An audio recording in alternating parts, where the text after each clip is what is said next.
Let's see if it's going to be something that we really need. Harman doesn't really give us anything because we have no additional cards. Tyrain also. King Tyrain could be good because then we can boost him to 2. Shandy nothing. Zinarail could also be good. Armen nothing. Wei nothing. Oh, we have Akan, but we're not using her or him or whatever. Have a lot of batteries. Ah, fuck it, let's see. Weekend Kakul Sidon, what the hell is... We didn't even have this one at all, what the fuck? From all the cards I get the one that we don't even have.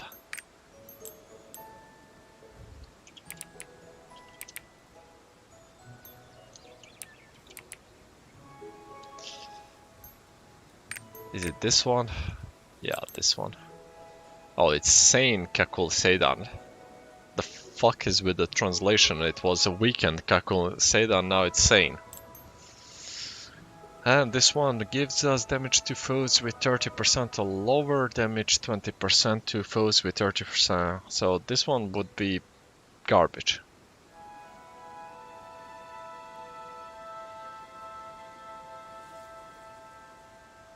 If you could swap cards on the fly during the fight in Abyss Raid, this one would be pretty good to have. So you start with one and then you swap, then you have this, and it's amazing. But in this case, this is not that good. This is less than good.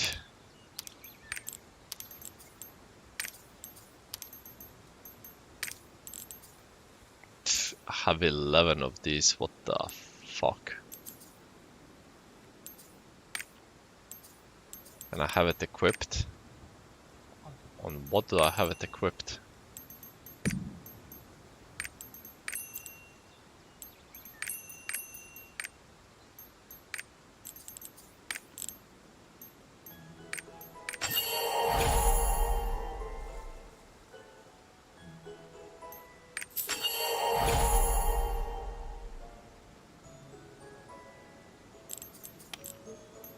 If you wonder why I'm doing this, it's because of the books.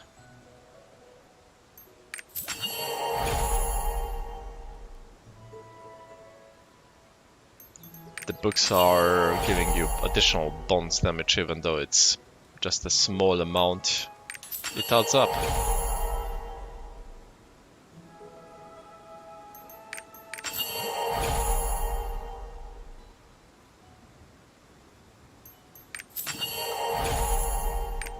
All of this here, it adds up.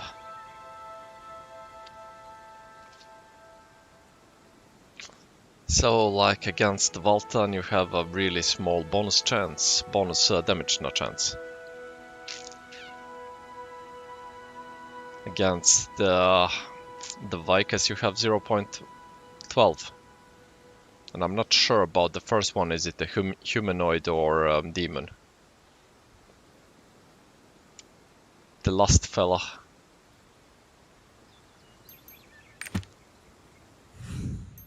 But it's small chances, bits by bits.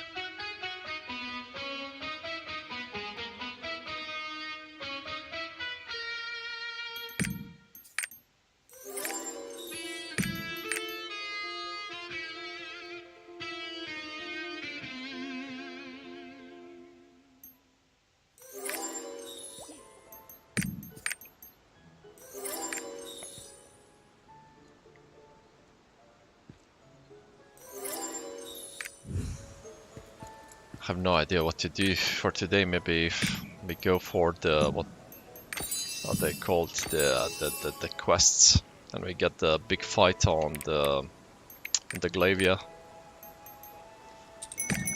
Maybe that's a good thing to do. Do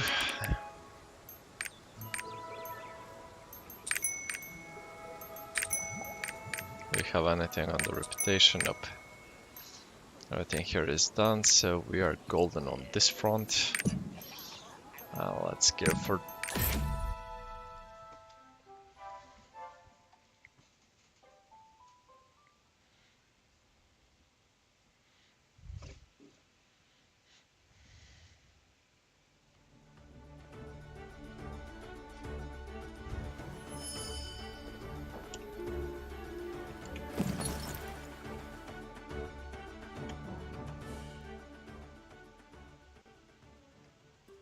If I recall, I have nothing extra on the tokens.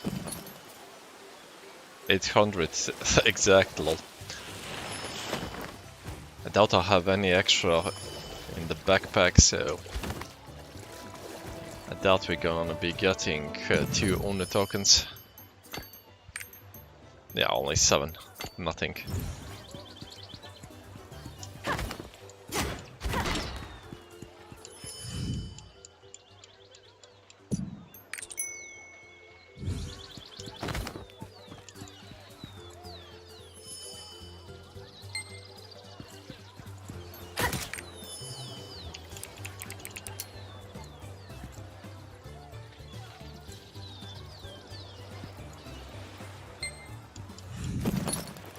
Why am I even trying to go for that one when we already bought everything? Have nothing there. We are already ready for the reset.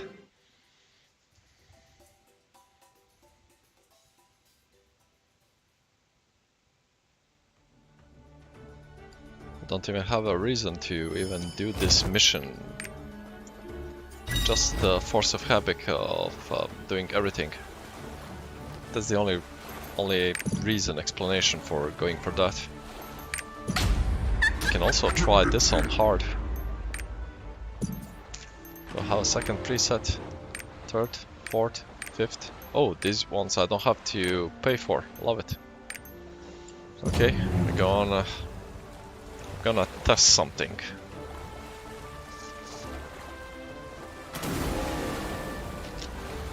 Might be mistaken, but I'm gonna test something.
Does that look like a bug?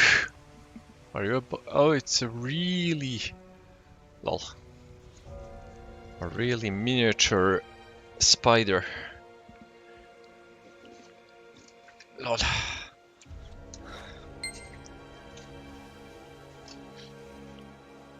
Well, Spider-Man is no more then.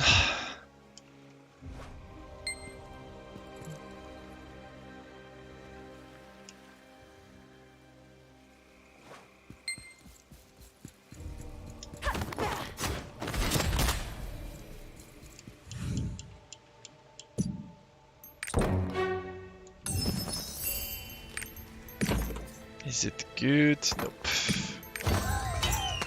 You really don't like to give me good stuff.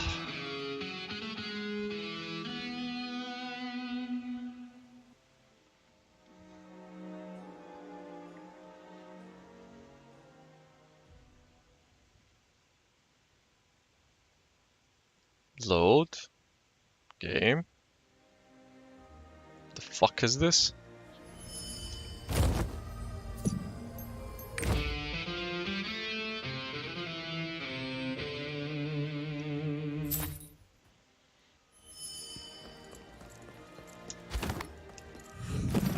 Okay, let's see, I can buy only one. Fuck it. If we could get the giant gold bar, that would be lovely. Nope. But we have 23 of these, which is still good. The only annoying part is that I have to click one by one. Doesn't allow multi-click. Have no reason why. That's how it goes. Okay, let's do one of these, then we swap to the one of the chaos dungeons.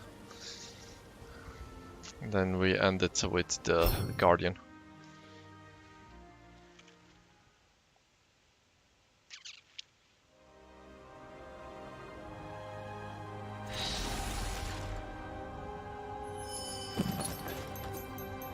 Destruction.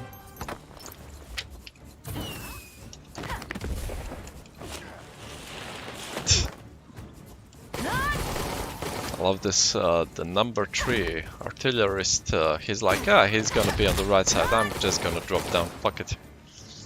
And I'm playing with Mokoko fellas.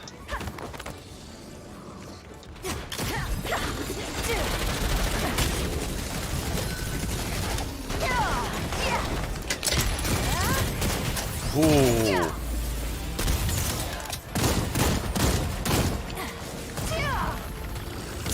This was an extremely quick stagger check. Extremely quick.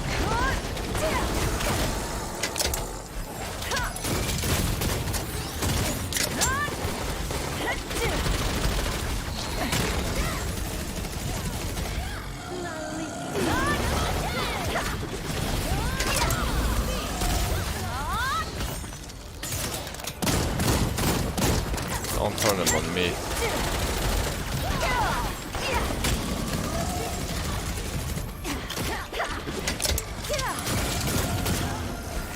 Fucking hell.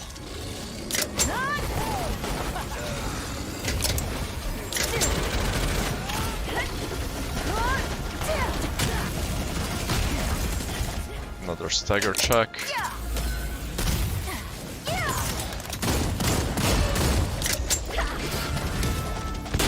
And we get the 30 mil.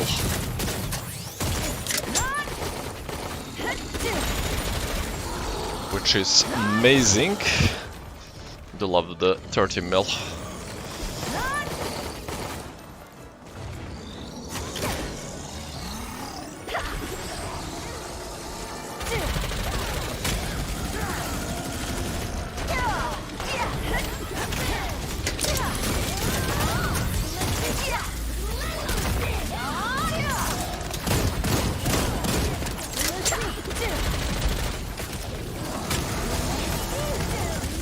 What the fuck, I'm getting half a mil some of these.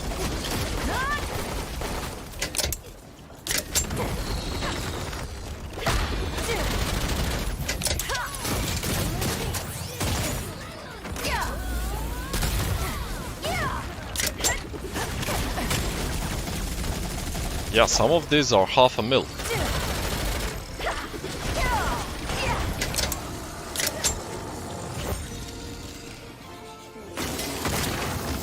Fuck. Oh, I had the boost in attack power.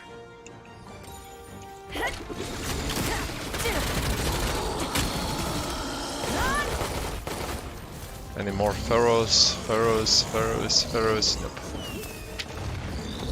Oh, you did use a pharaoh. What the fuck? I didn't see that. Did not see that.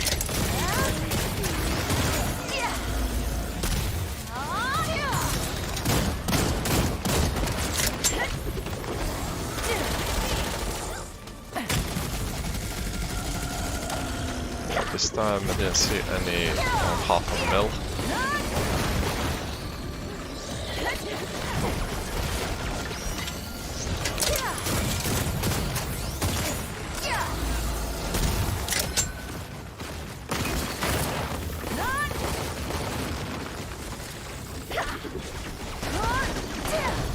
He's coming back.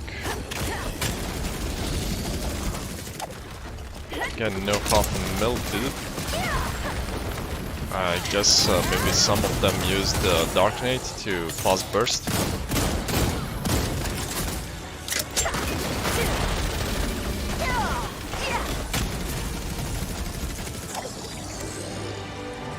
The fuck was this?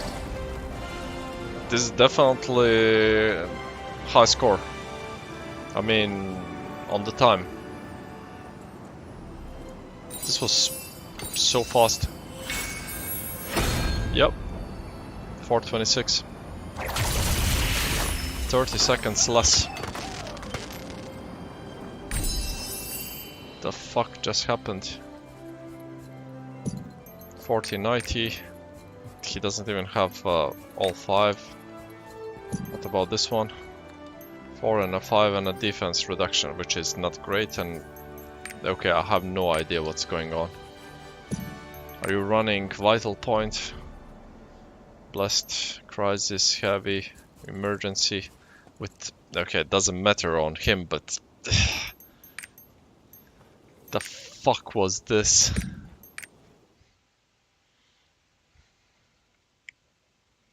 Okay, I have no idea what happened there. I'll assume there was dark nades because we were bursting too fast. We should burst the what it's called the armor ASAP because we have the artillerist. He has a lot of weak points. But this was next level.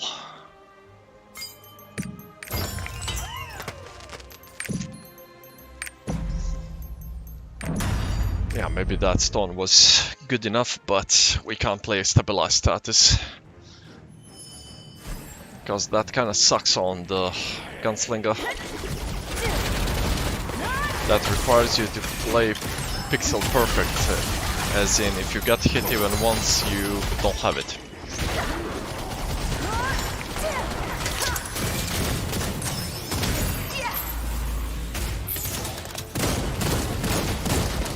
Failed that one.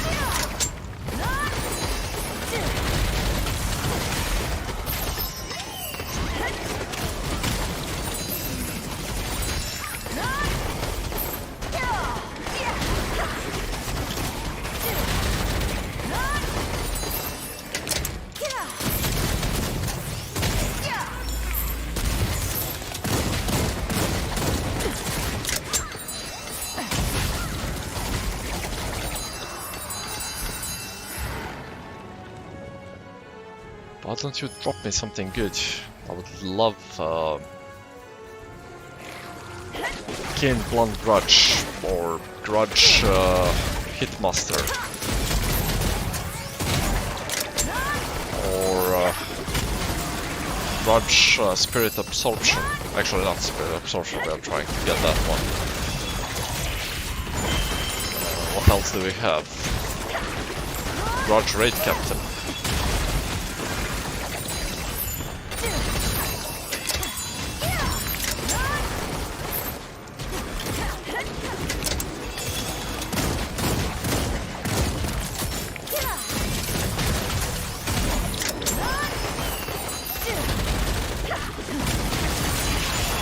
Not sure if it's good, but maybe Grudge Adrenaline.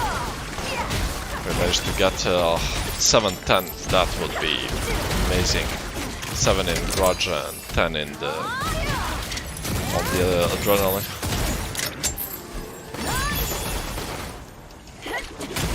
Then I'm fairly certain that we can run 5-2 if I get the another 12.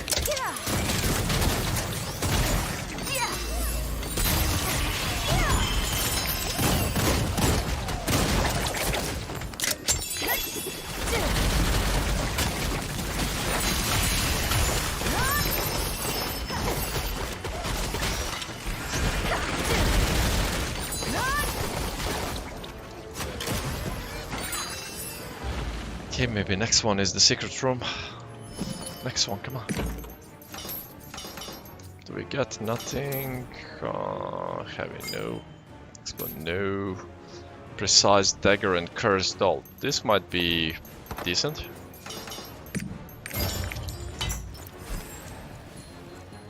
We could play Cursed Doll. It's kinda terrible, but we could play it.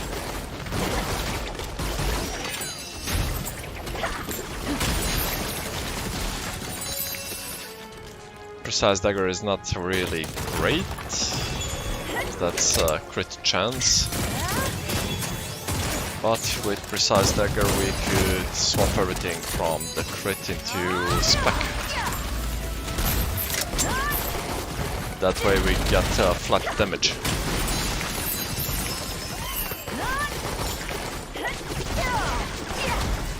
And by flat damage I mean we get the flat damage on the rifles. Actually there is flat damage on the pistols as well, because it's bonus crit damage. And if you're critting non-stop, then basically that's flat damage.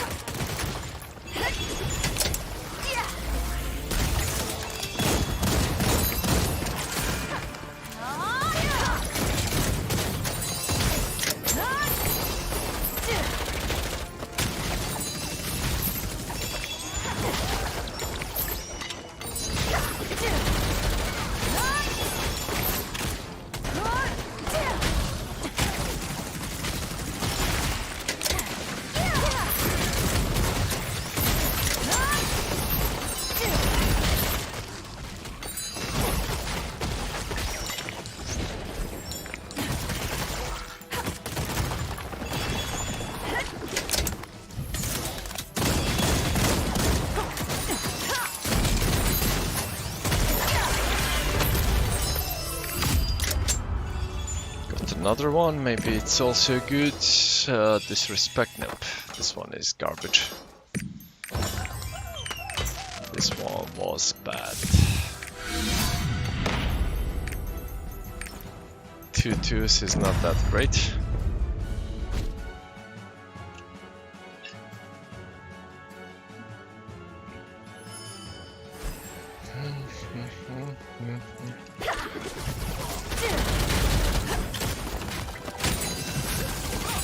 If I had the other set of cards to swap my damage to dark, I would definitely use this only for the Chaos Dungeon. Because these fuckers are so annoying.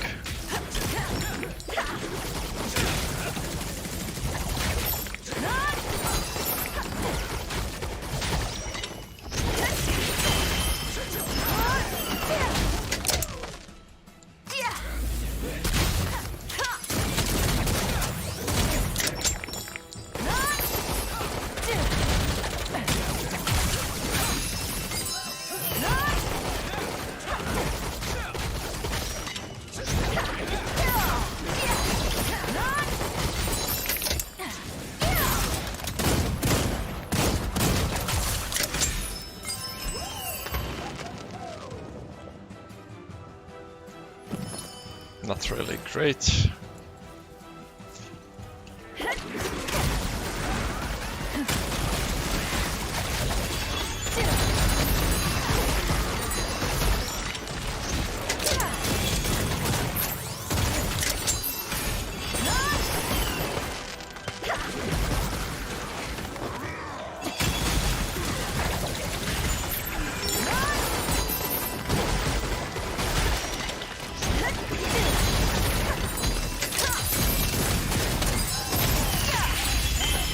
Now the hope currently is to get the boss room. That would be really good. The boss room gives you gold. I mean, the other room gives you the same amount of gold. But the boss room gives you other stuff. Like a lot of the accessories. And you want those.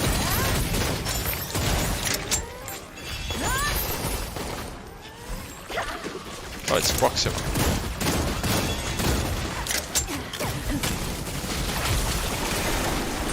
And of course we don't get the boss room because fuck me.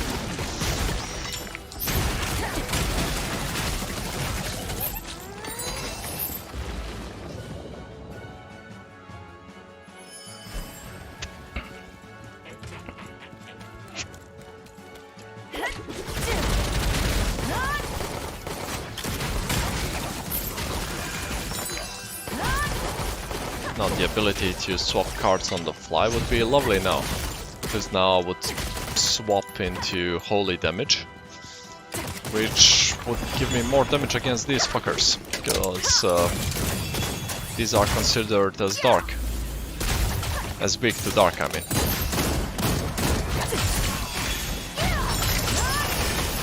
And if I'm not mistaken, every single thing that's weak to a certain type of damage, if you have your damage type swapped to that, then you shouldn't be doing a reduced damage against that. By that I mean your attack should do full damage without going through the damage reduction.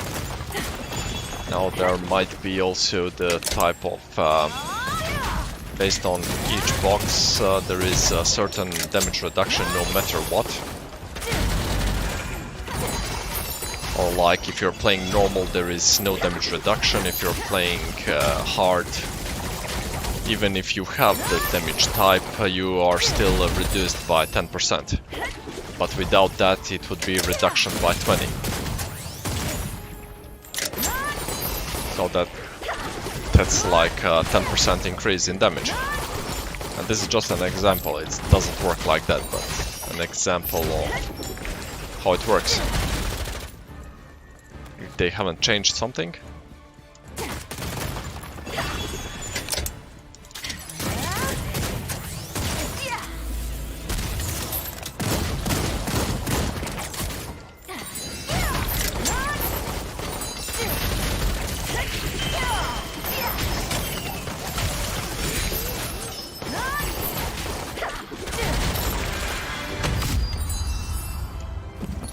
There is also the nice part of if you have the Lost Wing Cliff, the full 30 pieces, and you have the plus 2.5% more holy damage for you and your party, it does 0 because your party needs to have the salvation to swap the damage into holy. So it's not really helpful if you're having the normal damage.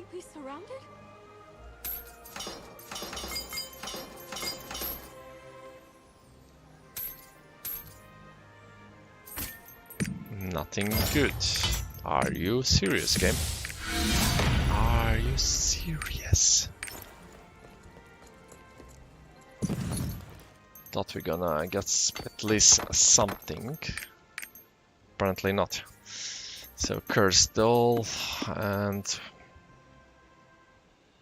Oh, Cursed Doll requires legendary. Why the hell do I have it then?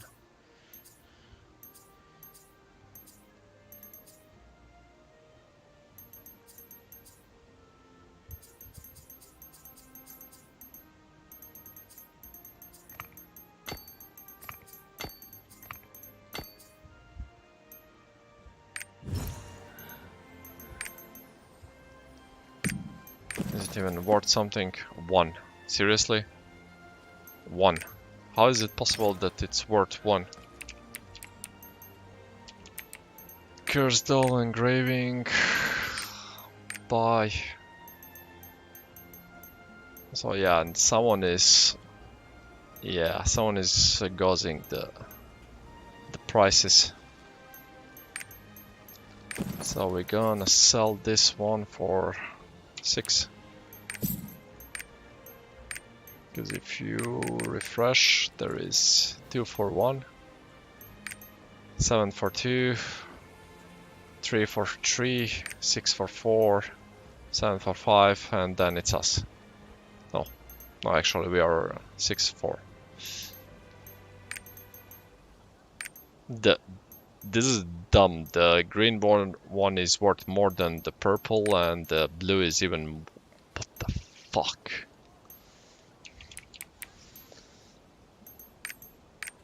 The fuck is this? And this one is going up in price for some reason. Don't know why.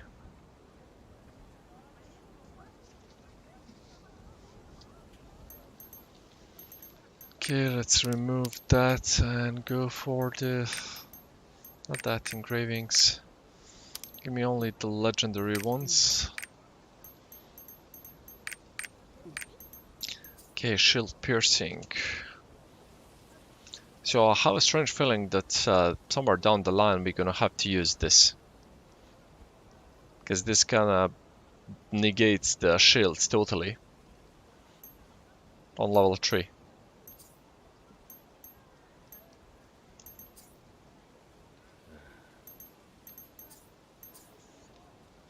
Bomb grenade battle items are by 3. This is only great on supports who need extra. This one is useless. Stand-up action. Because you're not planning on getting hit, so it's useless.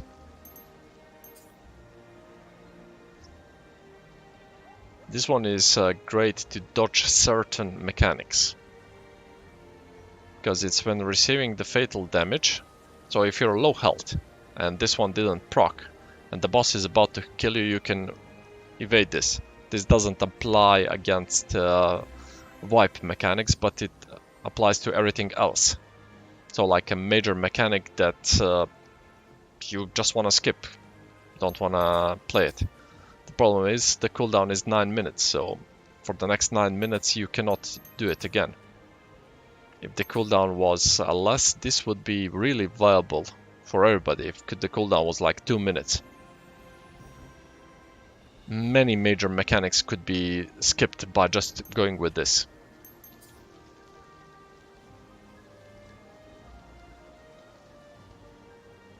This is only good for others. This one is pretty much useless. Even on Valtan, where there is a lot of countering, this becomes really useless. Because it's only 3 seconds, so you have attack power for 3 seconds. If it was a minute, it would be viable.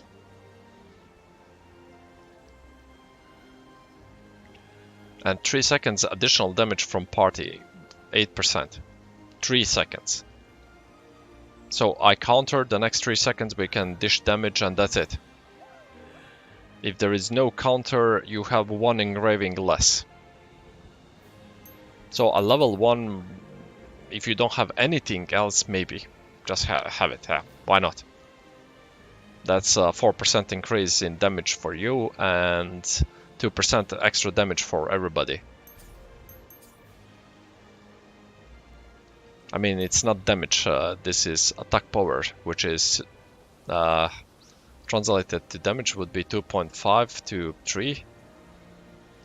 It's a different thing, it's used to calculate, so this is the attack power, something, something, something, final damage, compared to the final damage. The, like, Grudge amplifies the final damage, doesn't amplify the initial part.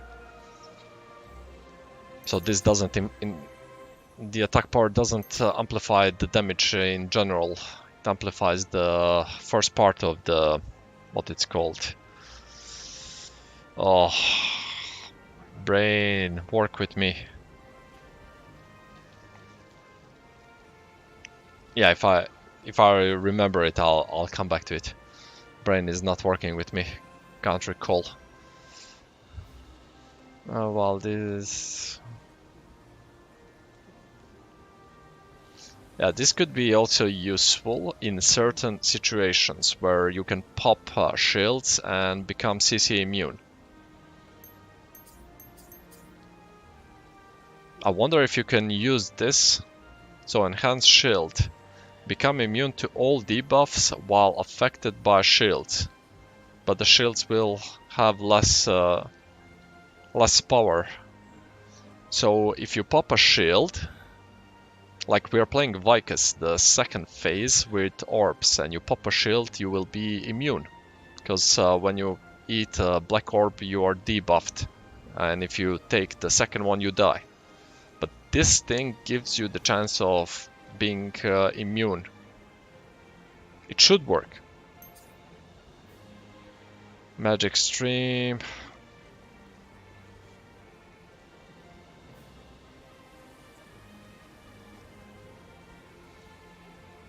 This can also be good for the supports, because 10% cooldown is good, not good enough, but good. It would be better if it's 15%, then this could be also viable for even me. A 15% cooldown with 15% more mana points recovery, because we use mana. This could be viable, then I can dish more damage. And if you're wondering how, the more spells you cast in a minute, the more damage you will do. The best scenario is high damage and multiple spells, or less damage but way more spells.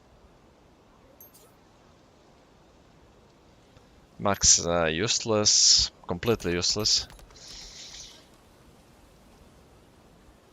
This one also can be good, but this one requires you to really spam the attacks to get low. Emergency rescue. Yeah, this one, the one before is better, way better. Propulsion, disrespect. Useless.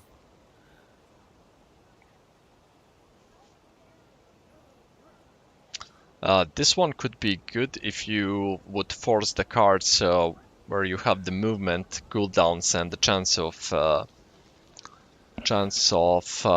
resetting the cooldown. This would be good, but this is garbage because it only works if you have the spacebar. If you don't have the spacebar, then you have nothing, and it's only 5 seconds, so that's not a lot. Because usually you're using the spacebar to escape, and if you have to use it to do damage, then you're stuck. And I talked about this one. This could be viable because it's attack power for 90 seconds, so you have plenty of time, and you have also defense. And this is a 15% attack power boost with 30% defense, all defense, so magical and physical. And the cooldown is 10 seconds for it to be activated again, so this can be viable, really viable. There is no downside of this. So 15% attack power and 30%, compared to the Hitmaster, which is 16% attack power. Or Cursed Doll is 18, but you have the minus healing. This is a must on the support, especially on the Paladin. You need the extra stagger because you kind of suck with the stagger. This one is only good for the Deadblade, does the spamming, plus the cooldown is kind of garbage. 30 seconds cooldown, so you can use it, you have 6 seconds, then 24 seconds you have nothing, then you have to spam again. But it's a lot of damage, it's 28% damage, so viable and at the same time not. Stagger attack effectiveness, so yeah, this one is kinda, I really don't understand the difference.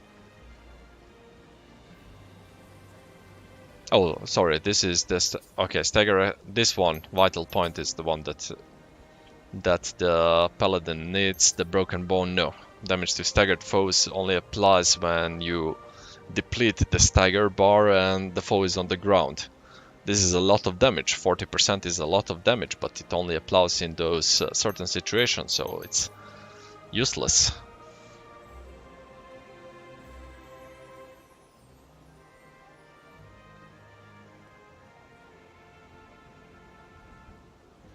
So this one would be better if you had 60% chance on generating a light orb that would do damage.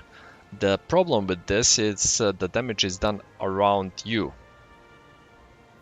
So it's not where you're attacking. If it was on the foe that you are attacking, this would be amazing. 60% chance with high attack speed, you're gonna pop this very often. So this would be like free damage.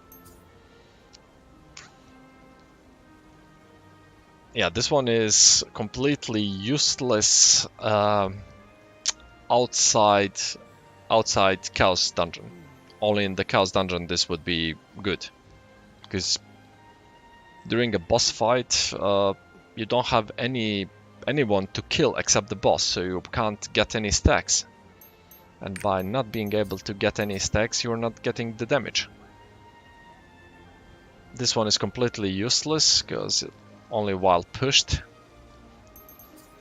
Unless we get a certain dungeon or something that requires you to be constantly pushed all over the place, this is kinda useless. This could be good in certain situations, because it's proportional to HP, which means percentage base, to a maximum of 30%, so the max will be 30% damage reduction, which is good. Preemptive Strike is great for Chaos Dungeon, only for Chaos Dungeon, nothing else, because it's you're getting it's only on the Challenger and lower monsters that have full HP. You will have a guaranteed crit with plus 160, so this is 160 on top of the crit you have. Drops of Ether. I have no idea what this does, to be honest. It drops some certain Ether, and what does the Ether do, I have no idea. Even I used it when I had nothing, and I have no idea what it does. Bar Paladin stabilized status requires you to have this is direct damage, 16% damage, but your HP needs to be above 80%. This is only great for gun lancers, because they have shield, but they prefer barricade because they can keep the shield constantly, and usually you can't have the 80% non-stop. Do we have master? No, heavy armor. So if there is enemy that reduces your defense, this will grant you still defense, plus adds double the defense that you have. Makes you pretty tanky. More defense, more damage reduction. It also has diminishing return, so if you are too tanky, you can't get impossible to hit, I mean.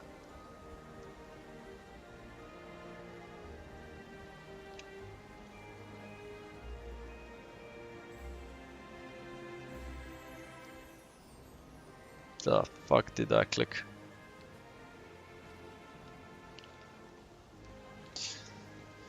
What else? This is only great for the Berserker. Requires you to be at 50% or lower, and he has the ultimate ability to be at 30% or 25, I forgot. So this is only great for him. This is amazing for everybody. I don't care what the Koreans say. Spirit absorption is like crack, don't use this. Yeah, you don't have a bard with a yearning set running with you in every single situation. Plus the attack speed is stackable. There is no hard cap like the movement speed. Movement speed is 140. So if you get to 140% movement speed, which is plus 40% on the default 100, you cannot go above that. But the attack speed can go. If you can get 200, 300, you will have it. That means a lot of damage, because you're gonna be spamming constantly.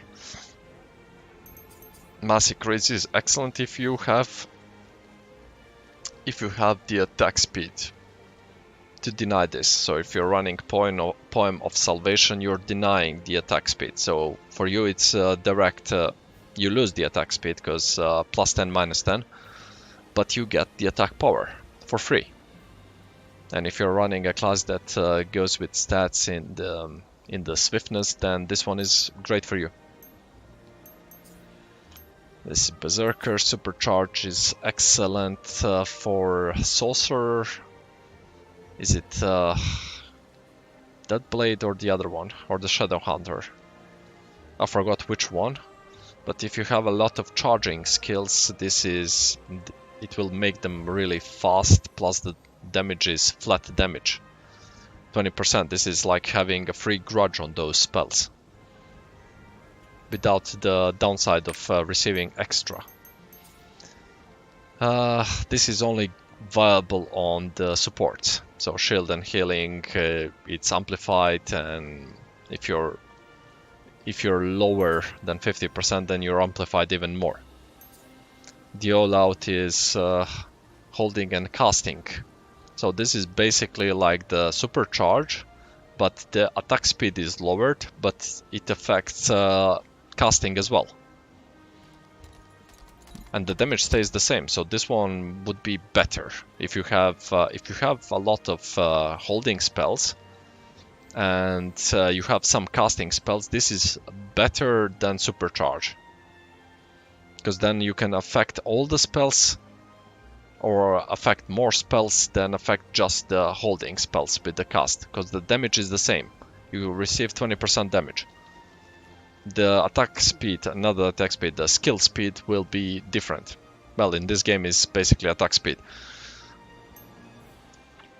Awakening is basically, if you want to spam Awakening, this is only great for that, because it drops the Awakening by 50% and you get 3 more uses, which gives you 6 during any incursion you do.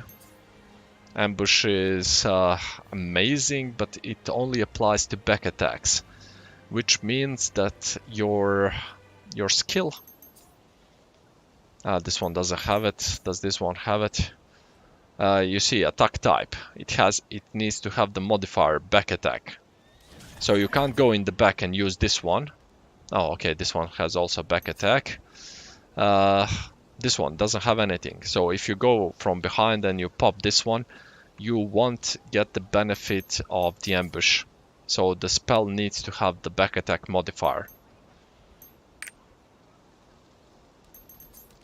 Rate is amazing.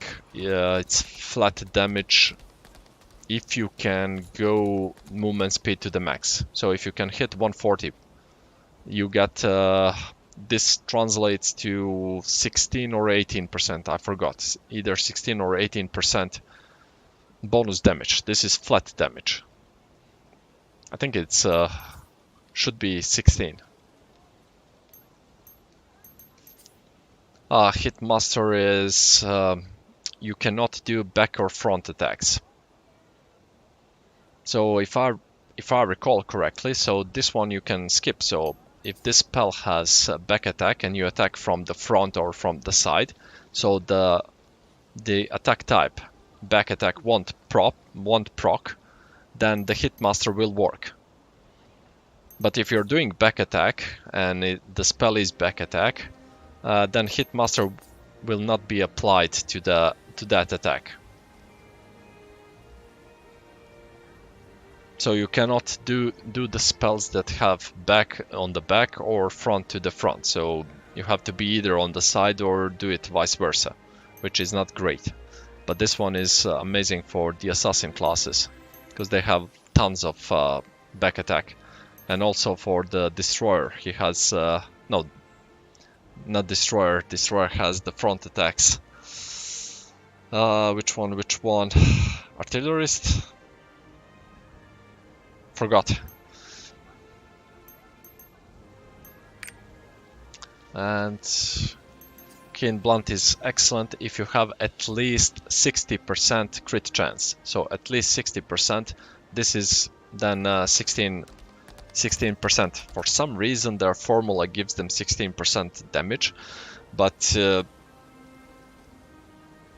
if we are doing math and you have 100% chance of doing crit, so this is a 50% damage boost if you have 100% chance of doing a crit. But if you have 60%, at least 60% for this to be viable, if you have 59, this is not good for you. 60 is the minimum for, they did the math, so 60 is the best for the Keen Blunt, and you will have a lot bonus damage. And Grudge, for some reason, is a lot of money. This is double the price in a month. And Grudge is flat damage. And the problem with Grudge, it's not the incoming damage. The problem with Grudge, it only works for boss and above. So if you're in a Chaos dungeon, you're not getting Grudge effects. If you're doing anything except the Guardian Raid or even in the Abyss dungeons, until you get to the boss stage, the Grudge is just giving you bonus incoming damage, nothing else. So that's the main issue with the Grudge. Not the incoming damage. Incoming damage is pretty easy to negate if you have a support, or just get better at dodging. It's more important to dodge and learn the mechanic than to withstand the punishment. So then the Grudge becomes viable a lot. I mean, it's a must because of the 20% flat damage boost. And we skipped Adrenaline, which is amazing in a sense that you get 15% crit rate if you can maintain it. That's the main problem with it. You need to maintain the stacks. So it's 15% crit rate, and you get only 6 times, so 6% attack power. So that's not that great, but if you can maintain it, then this becomes really good, because it gives you a bit of damage, just a bit, and crit chance. So Adrenaline paired with Keen Blunt is good. Precise Dagger paired with Keen Blunt is not great, because Precise Dagger will be 20% crit chance, which is amazing, but it's minus 12% on the crit damage.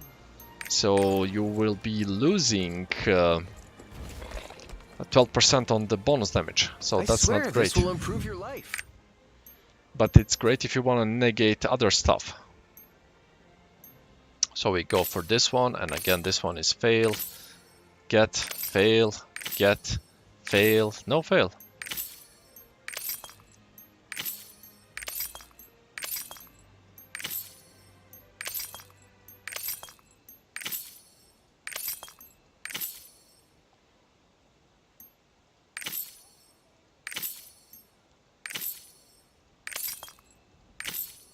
What the fuck? Why it's a 25% success rate and you're giving me the 6. 25% for it to hit, and you're giving me all of them.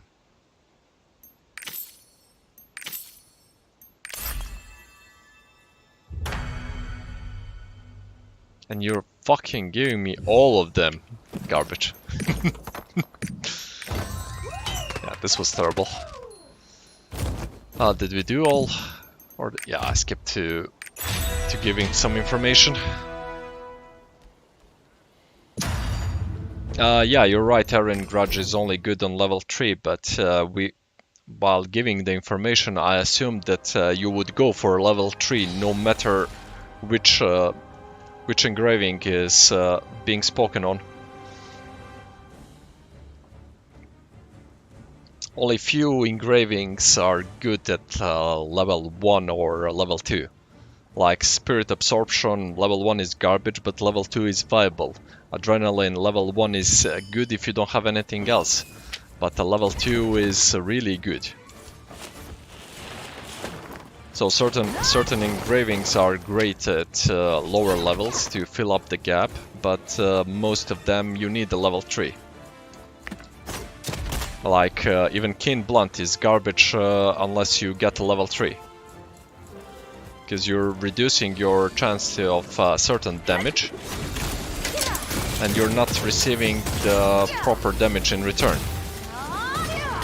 But you can play Keen Blunt level 1 and 2 if you have above 80% crit chance. Then it can be viable. But if it's less than that, level 3 is a must.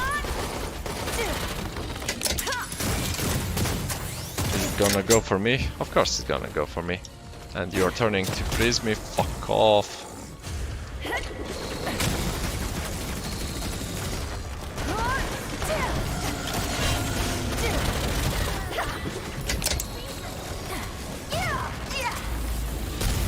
somewhere in the, I hope, near future, I'm gonna do a comprehensive guide on everything for this game, so everybody, even new players, especially new players, can get a better understanding on what to go for and to not stress it, because it kind of doesn't matter until you get to a certain level on what you need to do. And even on that level, play your own game.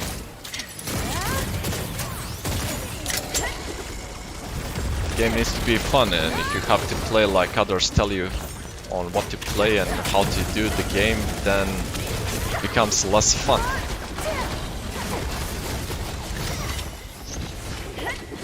I'll give myself as the example. I'm not playing like other people, because I'm playing Time to Hunt. I'm not playing Peacemaker. But if I get my Deadeye on the level, I'm gonna play with all three weapons, all three swaps, which is kind of retarded. I want to play that on the Deadeye, but I don't want to play it on the Gunslinger.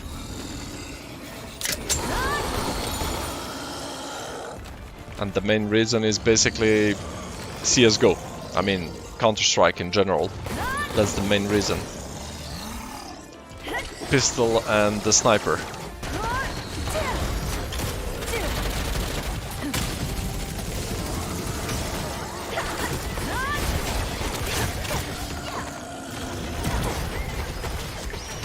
But so, to be honest, certain classes have only few types of build, so you can't really play other hybrids or other engravings, or you will be useless and no one will put you in the group. Then you will have to find people who want to play with you, and that becomes harder and frustrating.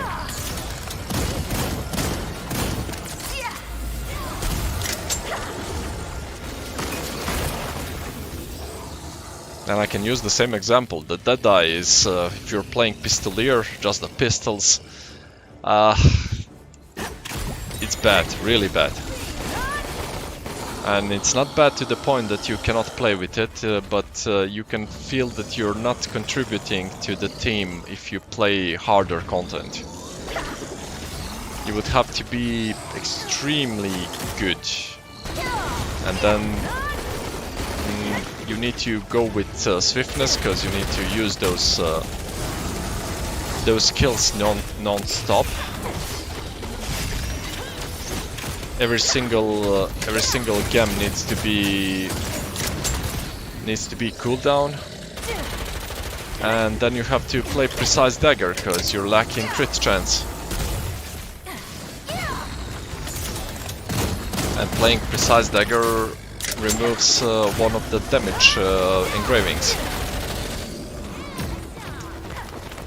And yes, you can play adrenaline, but precise dagger is 20%, adrenaline is 15%.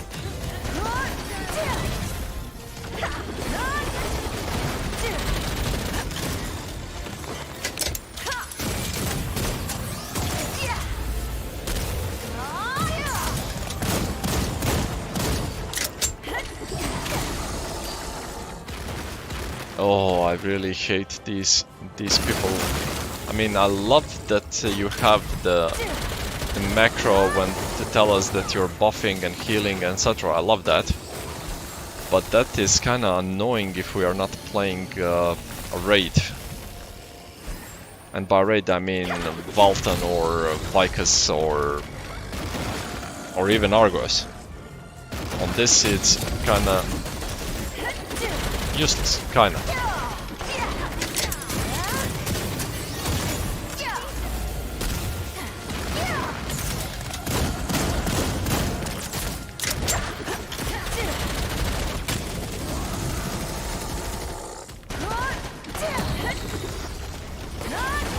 Get away from me! Oh! I just saw him coming towards me to freeze me.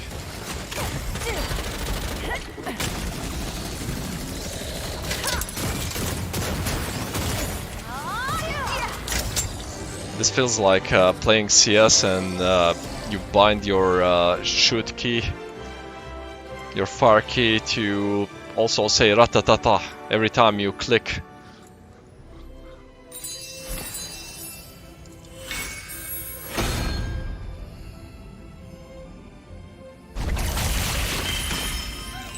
Compared to the one before, this took way longer.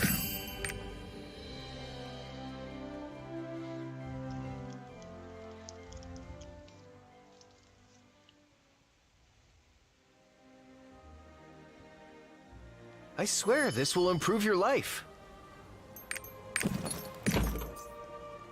Preemptive and propulsion, not good. Peace and precise. On swiftness, this would be good if I was playing Peacemaker, but I'm not. So it's not good. And we are missing a lot for this, but we can do this one. Because 6% is amazing. 6% is definitely the one that you get the fail.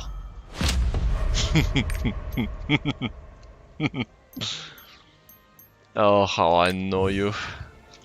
And it's kind of pointless to buy the leap stones, they cost a lot.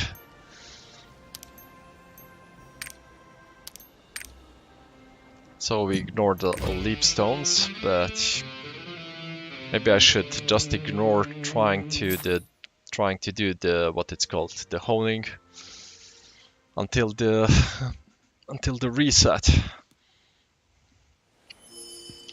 Maybe when the reset is done, I can do the honing. That way we get more stuff, because then I can have the extra gems for the extra chance. Because in this game, even 1% is a lot compared to nothing. Oh, your range, lol, I didn't know that. Thought you were just melee.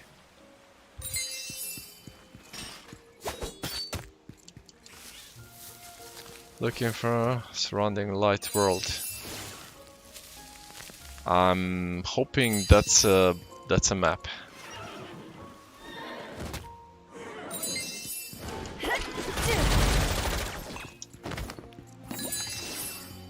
By the way, if you're wondering why I don't attempt the Infernal, well, I really don't want to spend that much time trying, because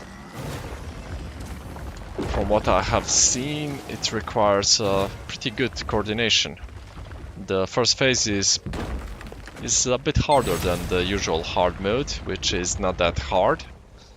It's really doable. You just need to force the stagger, in this case more than the default damage. And your command leader, raid leader, needs to be really good at hitting both targets with Tyrann. And of course, you have to play the mechanic with the orbs. There is no way skipping, etc. I mean, you can do way skipping, but then it will take even longer to complete, which means that you will use way more resources. I love the pun. Use way, and it's way more resources. And since there is no safe spot in between, then you will have less resources to play the second phase, which is really hard.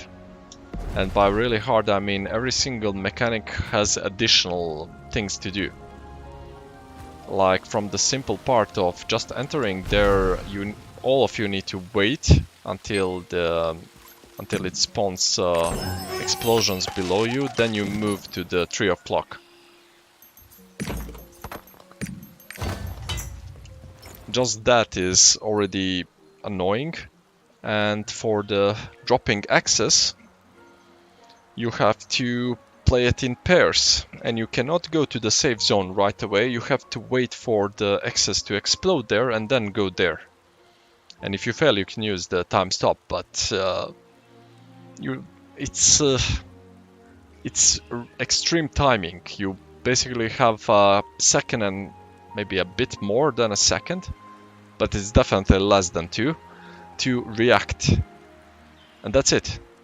If you fail, you get wiped by the wave, or you can use the time stop to survive that. But if you're gonna use the time stop every single time for that, then you're fucked. And Vey is used there because you want to break the stagger.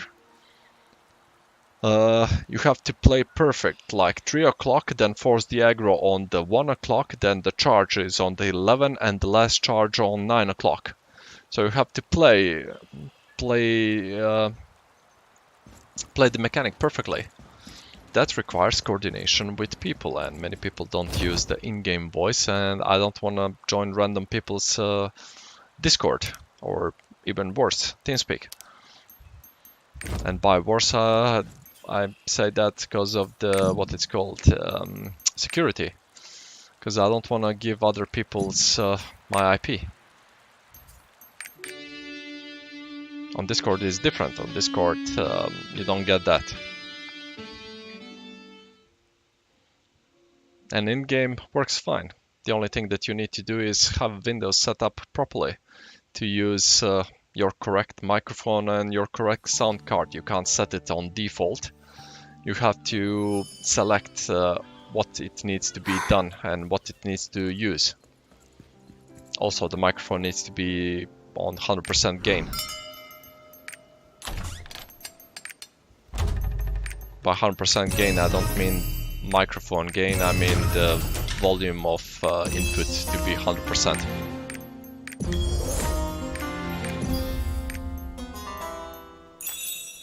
Oh, that was me, lol.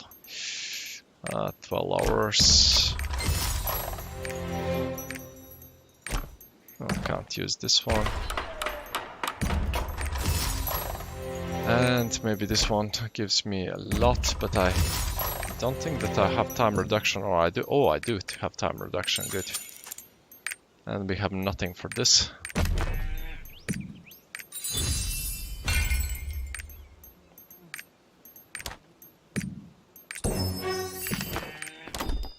Now that's training, still 54, which kinda sucks.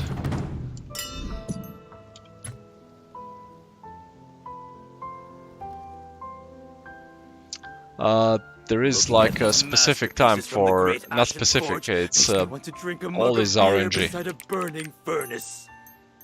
Like every single thing that spawns, all the merchants that spawn in your stronghold are RNG.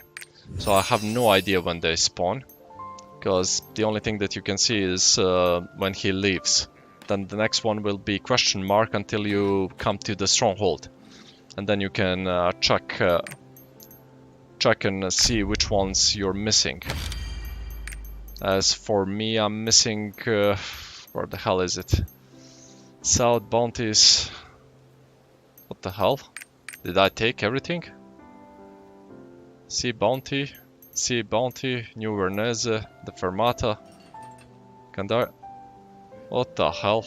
Okay, then I got every single one of them. For some reason, I thought I was missing still Stronghold.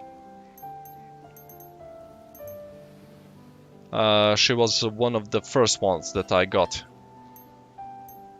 Once I realized where the collections are, because the game kind of gives you hints where they are.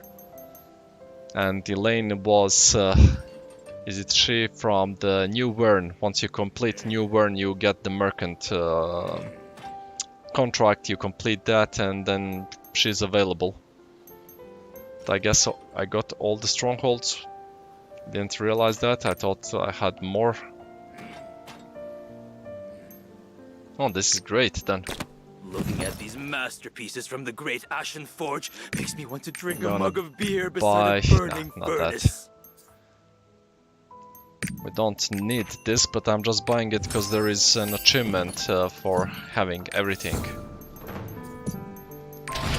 And no legendary, of course. Now I can waste what it's called, the seals. Thought I needed to wait for them more, This is great. 29, I don't want to use that. Okay, romantic weapon. I have no idea if they are good, that's the problem, so I don't know if I should buy them or not. And it doesn't matter which they are, you can always swap, you can swap the seals into what you need. Well, let's just buy all of them.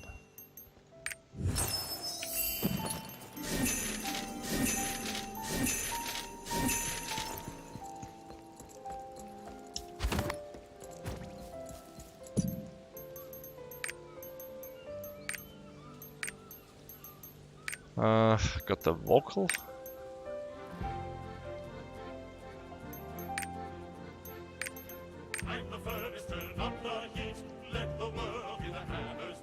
What the fuck? Yeah, this one is not that great.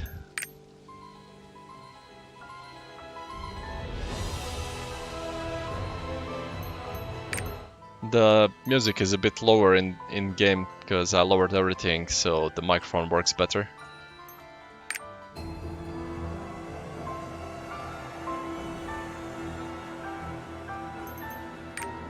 Okay, for the stronghold I'm gonna put this one, and near the gramophone we're gonna play this one.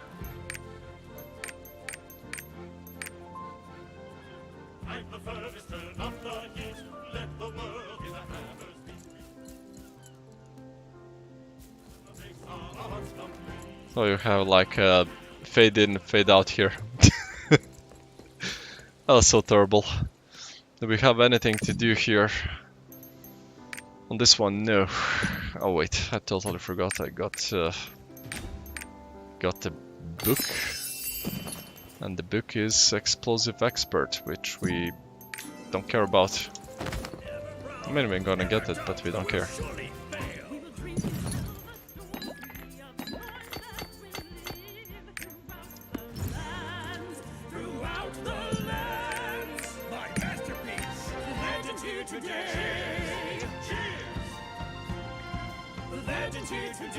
Okay, let's force the quest so we can get the big ass final Marvel's Infinity War battle. I was extremely surprised when that happened. I wasn't expecting that big of a battle.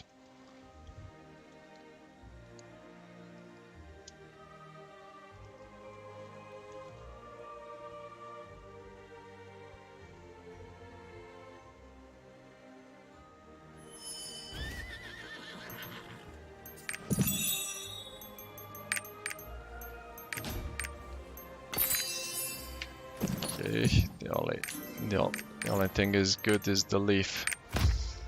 We have to do this one, because this one gives us tradable leap stones that we can send to the main character, because I really don't care about the Glaivier. I wasn't happy with the class. They lied to me. The trailers were great, but once I played the class, wasn't that happy.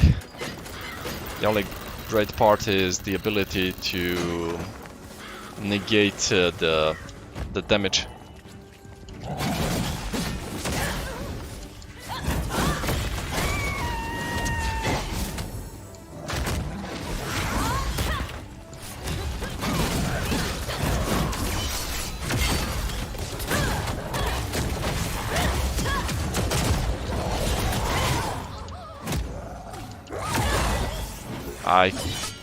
Okay. I didn't click on time. Why me? And why don't I have the space bar when I used it?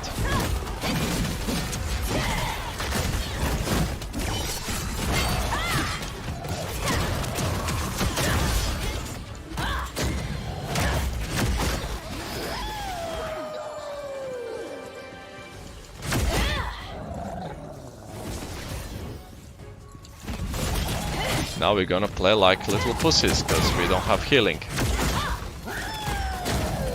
which is kind of great, because that really puts you on a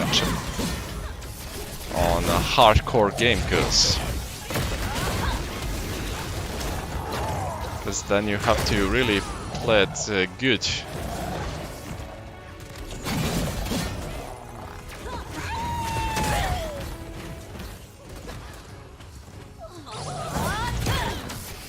Oh, he's going away. No Pharaoh, right? No Pharaoh.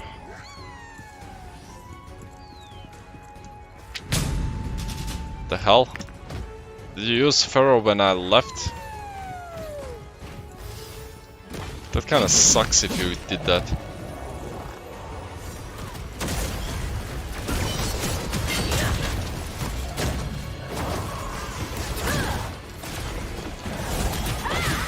No. The fuck? Thought I could dodge that while being hit.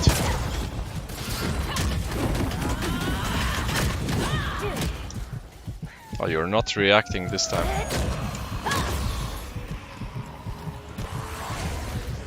I mean, you are, but not the way I expected.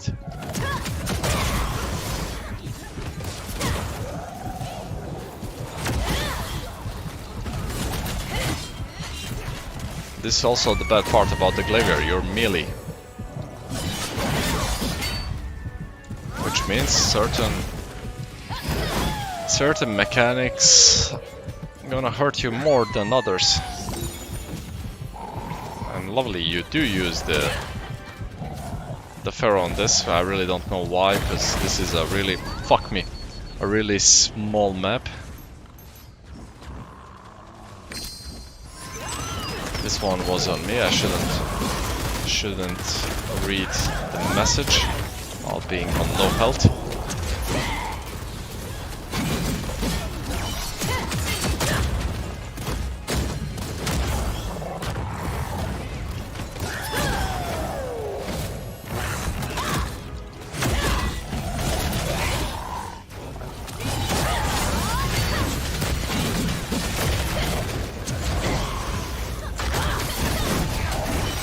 So basically you dish a bit of damage, then you run away, then you dish a bit of damage, then you run away, and so on and so forth.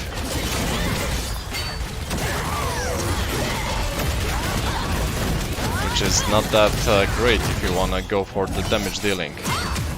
But the great part about the Glaivier is you have a lot I managed to dodge that. You have a lot of stagger.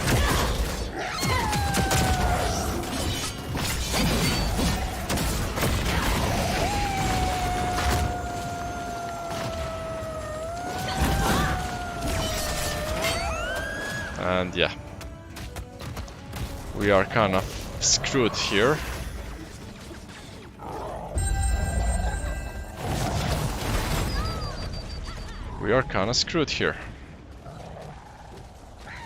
And this is what happens when I try to help someone who was greedy to do damage.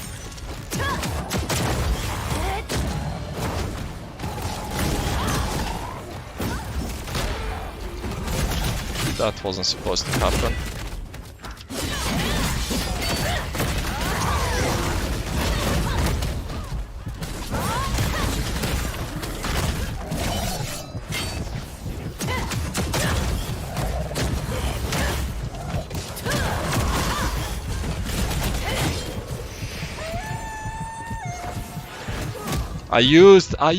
I'm pressing it. I saw it coming, I'm pressing it. Fuck you, game.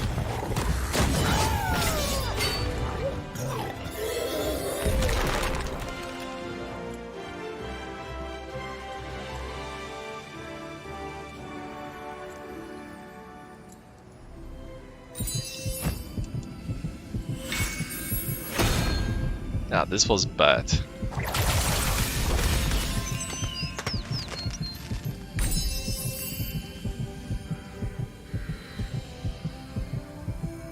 Was pretty bad. But the great part is we have the rest bonus, so everything is doubled. That's the only good part about this.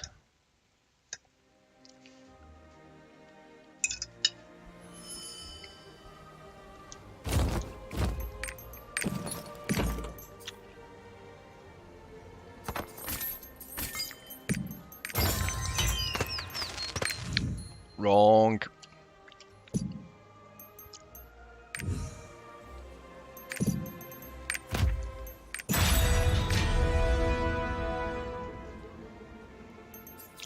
And they should add, instead of having the engravings for the class, having any engraving on the Guardian. I know that you can get other engravings on the Chaos Dungeon, and if you want a class it's on the Guardian raid, but put everything everywhere. Oh, it's this.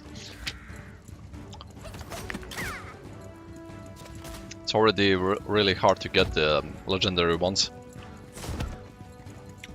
I mean, every legendary I got either by the drops from the cube, or receiving them as the gifts from the devs on the login. Oh, I thought I was in time.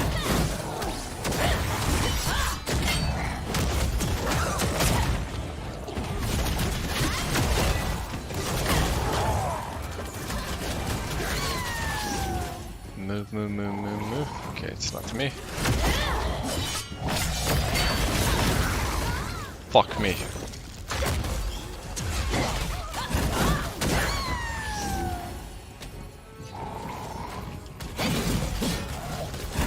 Great part is we have a gun lancer who can taunt, which is amazing to break any mechanic in this game.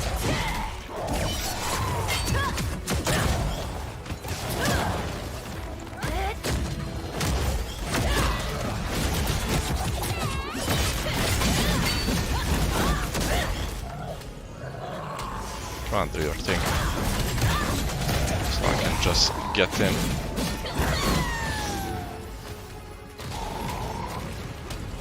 What the hell? How many times did he go up and down?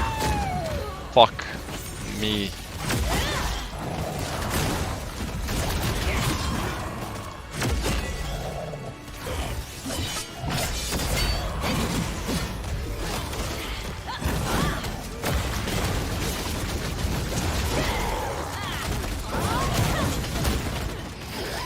Invincible, let's go. Okay, this time I waited for them to see if they're gonna drop the... Don't hear anything here if they're gonna drop the pheromones. What the fuck? Where the hell is he? So he's not here, he's not...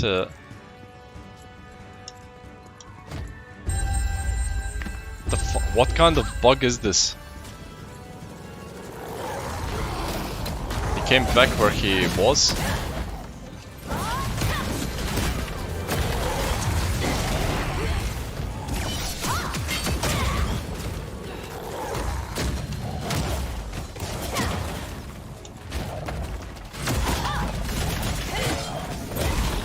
You can basically see by the damage that I'm lacking a lot, because I don't put anything in the Glavier.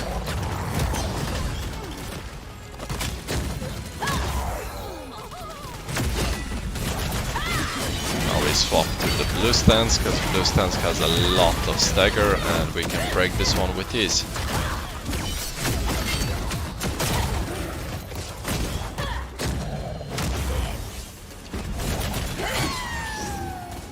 It's dropping on who? Me?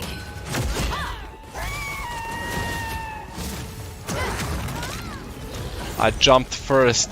They really need to swap this so this cannot be interrupted mid-air.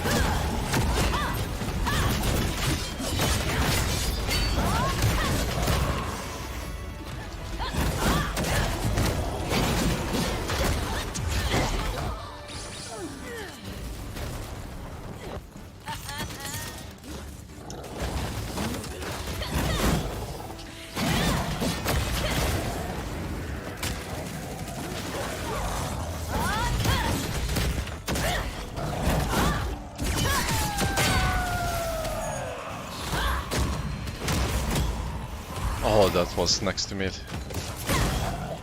I was still in time, but that was next to me.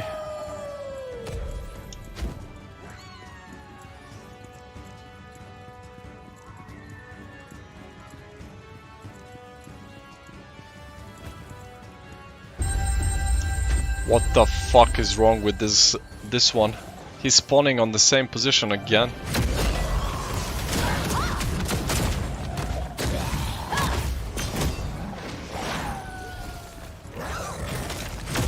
I was on time again to escape damage. This is the great part about the red skill, but we still don't have the counter on it.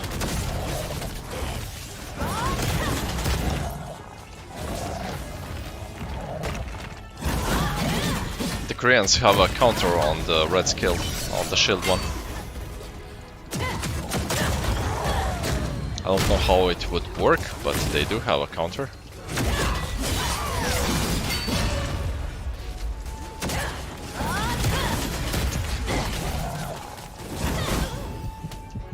This was great. I knew he's gonna do the spin, and I stayed still.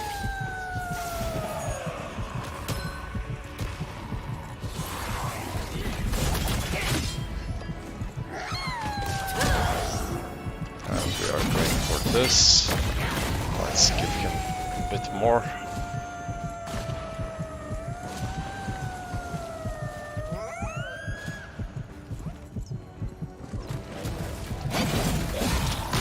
The only one who can actually stay here on this one is the gunslinger, not gunslinger, the gun lancer, because he has the immunity. Certain spells that give him immunity, so he can withstand that. Is it going for me? Oh, that was flames. That was... Oh, I'm paying attention on the boss, I'm ignoring things around me.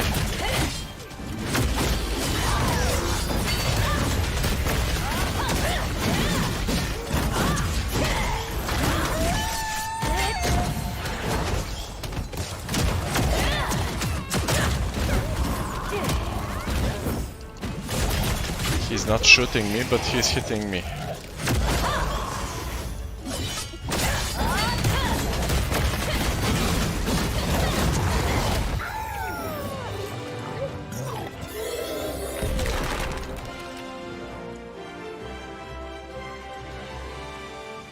I'd say this one was way better than the first one. The initial one was terrible. I didn't redeem myself, but it was way better than the first one. See, you get the stagger dealt annihilator always. Because most of the spells on the Glavier are mid to high.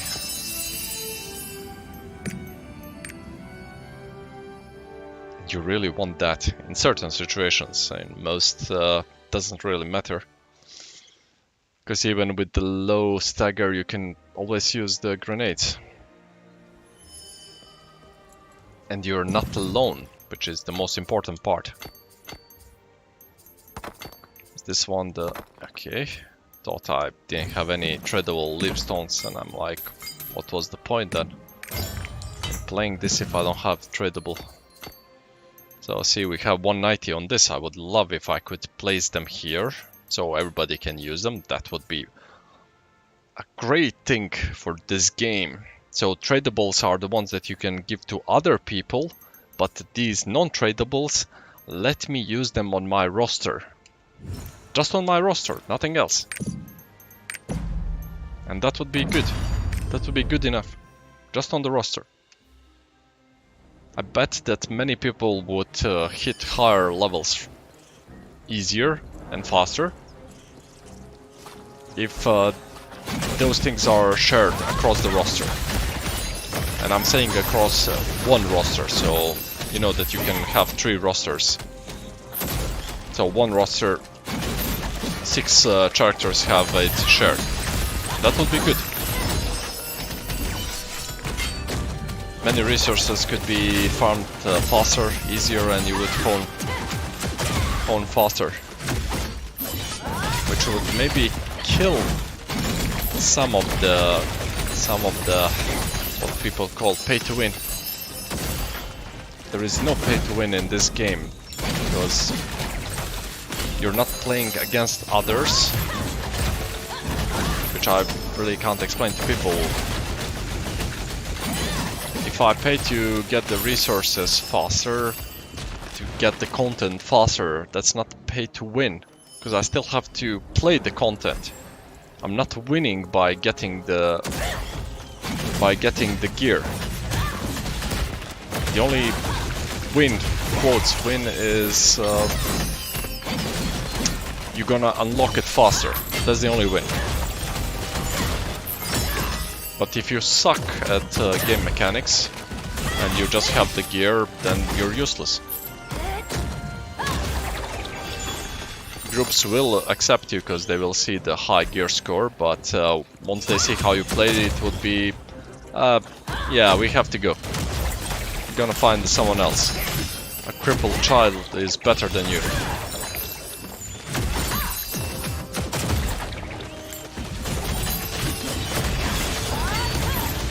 So there is no pay to win, and the PvP is normalized, so where's the pay to win? Where is that extra gear that you can bring into the PvP?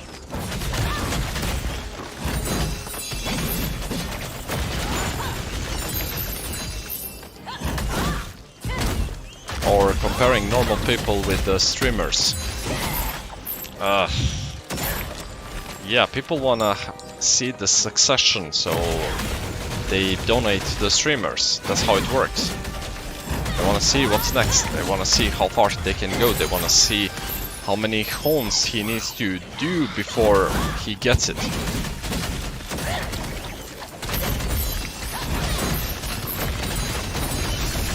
And using that as a base, yeah, garbage.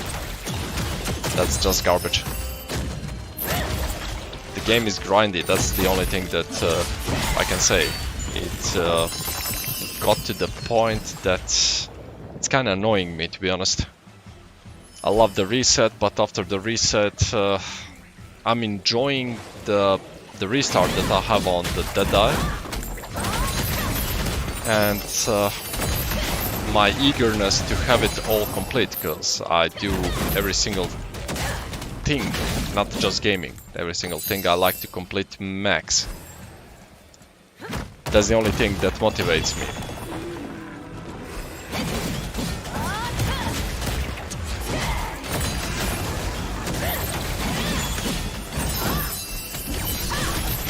But every single MMO or RPG game requires certain grind. Can this grind be less? Yeah, there are certain tweaks that could remove certain caps of you being like, are you fucking kidding me, I'm not getting this, how many times do I need to hone, etc. Certain things could be avoided. Maybe adding like, I don't know, let's go with, if you complete Vika's Hard, you get a one-tap book. There is a chance for that book to drop, so we won't give it forever. There is a chance for a legendary card to drop when you complete the dungeons, the beast dungeons. So there is the same chance of getting one book that will give you the artisan energy to 100%, so you can hone for free. I mean, it's not for free, but it's a 100% chance of succession. That could be a thing. And someone would say probably, but then you can grind that and you can get it. Yeah, but you can only have 6 characters to do it. So you only have 6 chances. You can do it with other rosters. You can do it with the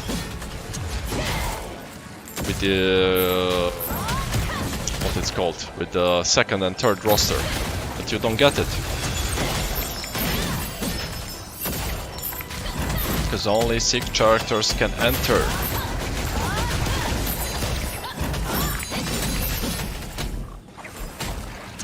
Or only 6 characters can earn gold. I forgot which one applies to the Legion. What the fuck, I can't check it now. I'm guessing it's the enter, not the gold.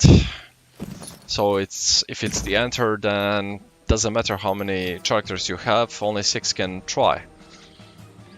Oh, this one is good, we can try this one. No. Because this character feels extremely slow and we have a lot of backstabbing. This one, nope.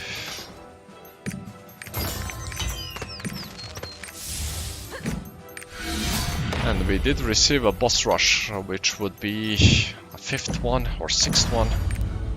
Which is also annoying to play if you're not playing on the main character, because it takes longer. And the only reason why you're doing it is for the leap stones. And those leap stones are bound to your character, not to the roster, so what is the point then?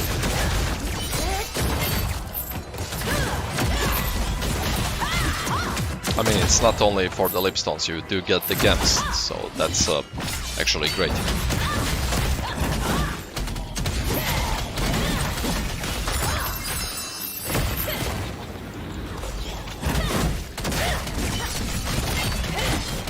I would just love if I could trade the entrance cards to the something else.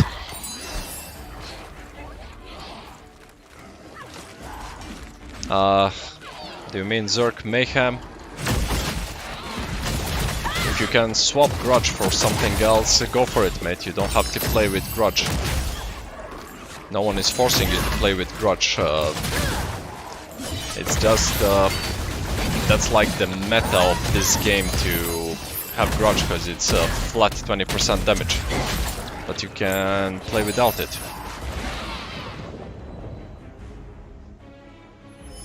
You can use other... Does the timer go? No.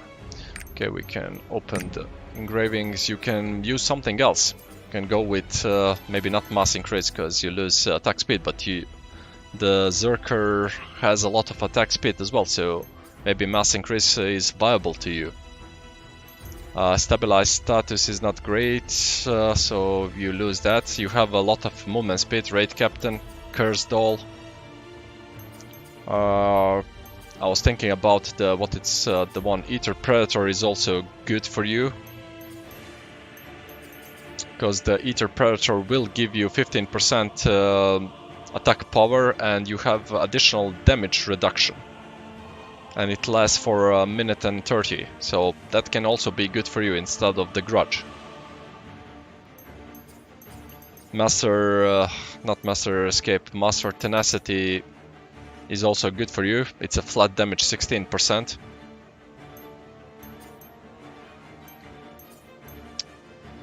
Side focus useless. No.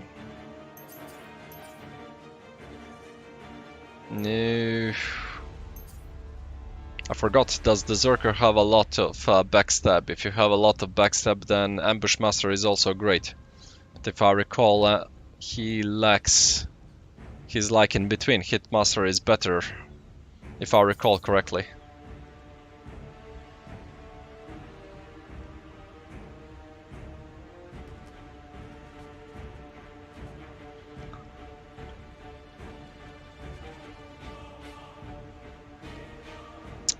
You can try Grudge instead of the Cursed Doll. The reason why they do more damage with the Grudge, because Grudge is based on the damage. The Cursed Doll is this, attack power. And there is a formula that attack power is does something with the spell, and then you get the final damage. And if you raise the first thing of the formula, it doesn't give as much as raising the last number on the formula. Grudge does the flat damage, which is the final number you see. So if you see here, appears to inflict, this is the damage that you will do as a normal attack. So this is without having a crit. 36,000 damage, no crit. This is the hit. So the Grudge will amplify this by 20%.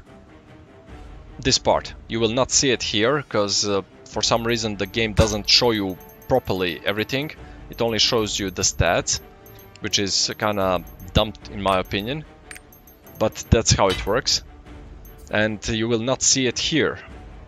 But if you amplify the attack power, you will see the difference here. So you will have to do the calculations on your own if you want to see the difference. So if you remove the cursed doll, you should see your attack power being lowered, and this should be showing you a lower damage number. And then multiply that damage number by 20%. And if that number is higher than with cursed doll having the higher attack power, then you will be doing more damage with grudge. So any damage, like any engraving that says increased damage percent, it's the final damage, and it's always multiplication. Attack power is multiplication, but it's this, and this is the initial part of the formula. You're welcome, mate. If you got the information that you wanted, you're welcome. And if I recall, this is what the fuck? Why isn't that? Oh, it's damage. If I recall, your Zerker also doesn't do a lot of front or back attack. So if you have a back attack but you do it in front, the Hitmaster will apply. So this is 16% more damage, but you lose the 20% incoming damage.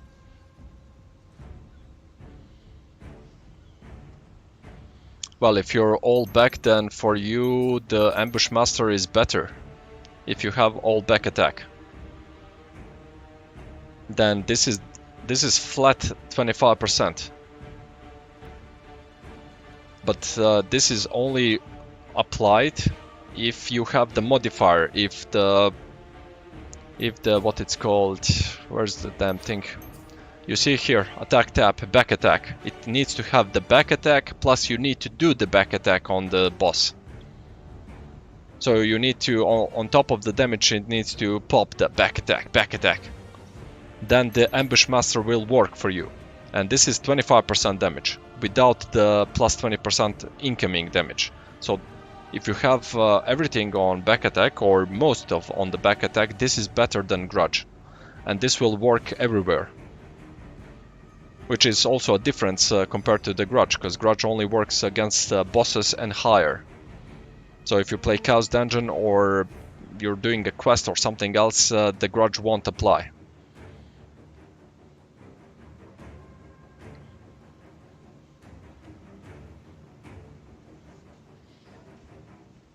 So in your case, then I would swap the Cursed Doll with Ambush Master.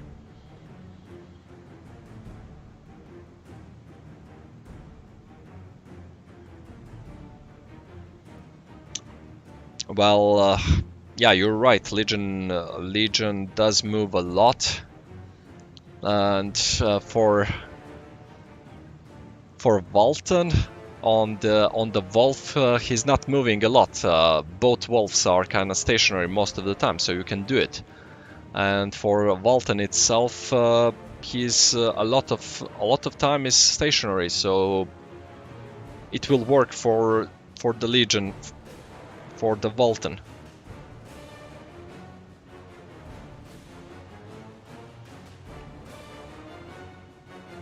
Yeah, that's kind of the down part of Grudge. So you have the damage reduction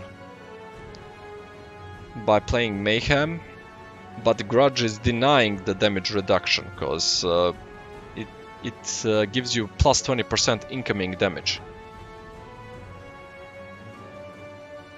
The only maybe on Vicus Ambush Master is not that viable. You will have to learn to position better. That's the only case. But on the first Lust and what's the other? The blue, the first phase with the blue and purple. you can use it fully on the blue, but on the purple you will have to go front back, because you need to dodge, you need to be in the purple zone constantly. And for Vicus itself, on the phase 2, you're gonna miss a lot, because on phase 2 she's berserk all over the place, but on the phase 3 it will be viable, because she's not moving that much. So I would go with Ambush Master instead of Grudge. Without hesitation, to be honest. If most of my hits are back attack, I would go with this.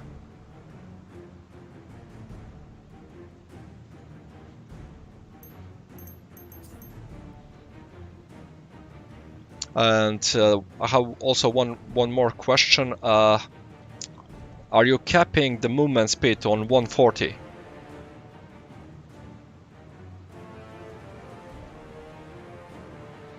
Because if you're not capping the movement speed on 140, then Raid Captain is not viable for you. Unless you constantly have support that has Yearning. The relic set of Yearning that gives you movement speed, the extra movement speed.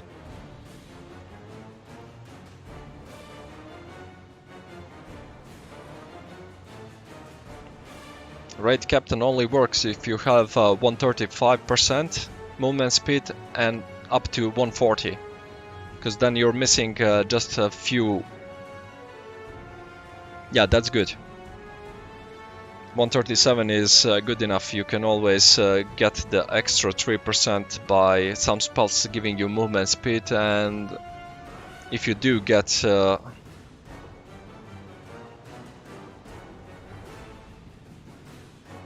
which relic set gives movement speed? I can't recall.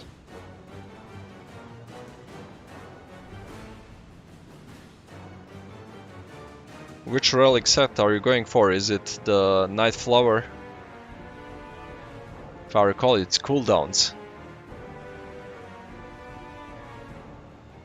I would have to swap to the main to check that, but if I recall, it's mostly cooldowns. It should have some movement speed, I'm not sure. Forgot which one has slight cooldown, not cooldown, slight movement speed.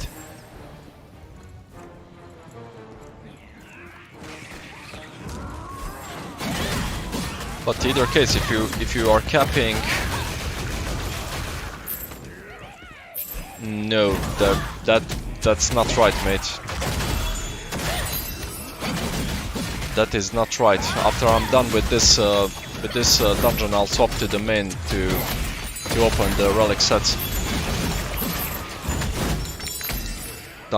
That's not right. I don't think that any of the. Maybe there are some that give movement speed, but not all. And by some, it's only that pops in my mind currently is the relic, the Yearning, that every support needs to have. Like, if you're a support that has a full relic set and you're not rocking that, you're not gonna be playing in any group.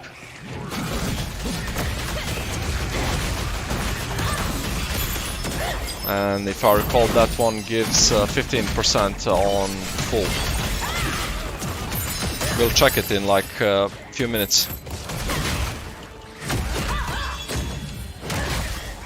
Because on this one I can't open the sets. Oh wait, I don't need to open the sets. I can go in the base. Okay, in a few minutes when I'm done with this, I'll be. If I recall, I'm still in Burn, so we'll check it out.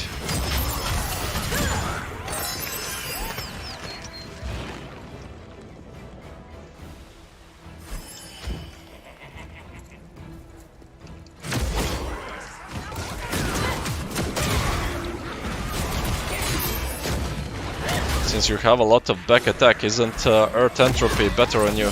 Because that one gives you crit chance and a bonus crit damage for back and front attack.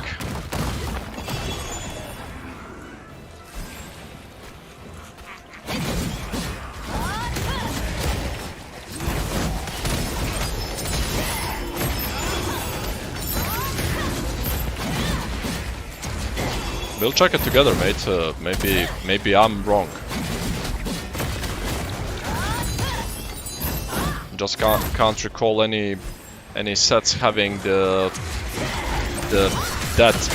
much of movement speed, except Yearning. Because that is a lot of movement speed. That's basically getting Spirit Absorption level 2 for free.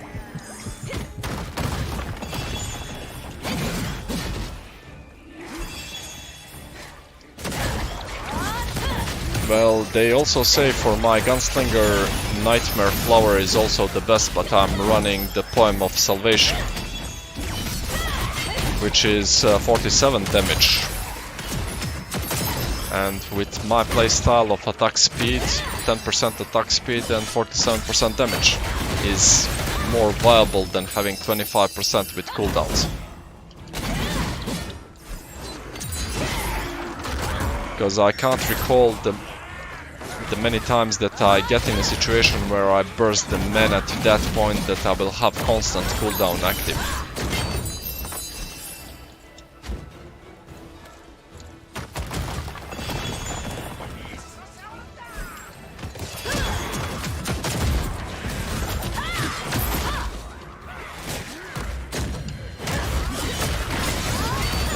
Okay, 98%. Should be done soon.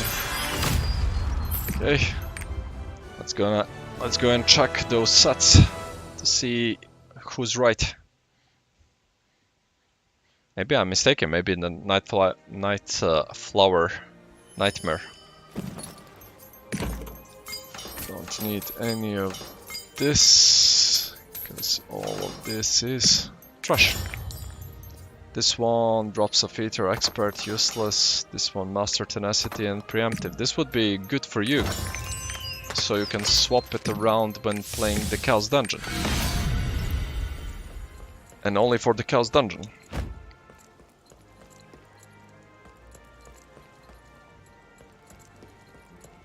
Your legend begins Okay, here. let's go check. Okay, Poem of Salvation.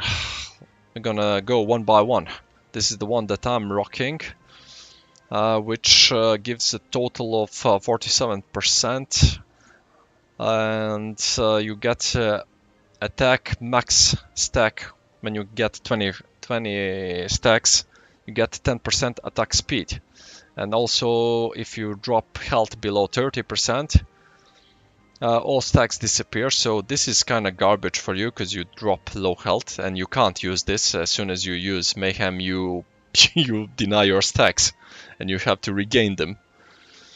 And for me, it gives me cooldown on movement skill and stand-up skill. So this is good since I'm kind of squishy. Dominion Fang. What do we get here? Damage of Awakening to foes is less, but you get to use Awakening more often, and the cooldown except of Awakening and movement skill minus 80%. So this is the cooldown for everything except Awakening, and you get the skill damage by 10%. That's 10% more damage. And on the 4th set you get additional cooldown. You get one more usage of Awakening and skill damage 25%. It doesn't say Inner Awakening 2 minutes. For 2 minutes you get that, then it's additional, then additional cooldown on everything, and damage to foes for another 15%. But this is only viable if you're gonna do Awakening constantly. So this is more damage than it should. So this is 35, 40, 50% damage if you have full 6 sets, but you need to pop Awakening, then you have 2 minutes to use this, then you need to pop Awakening again to have this again. So this is good,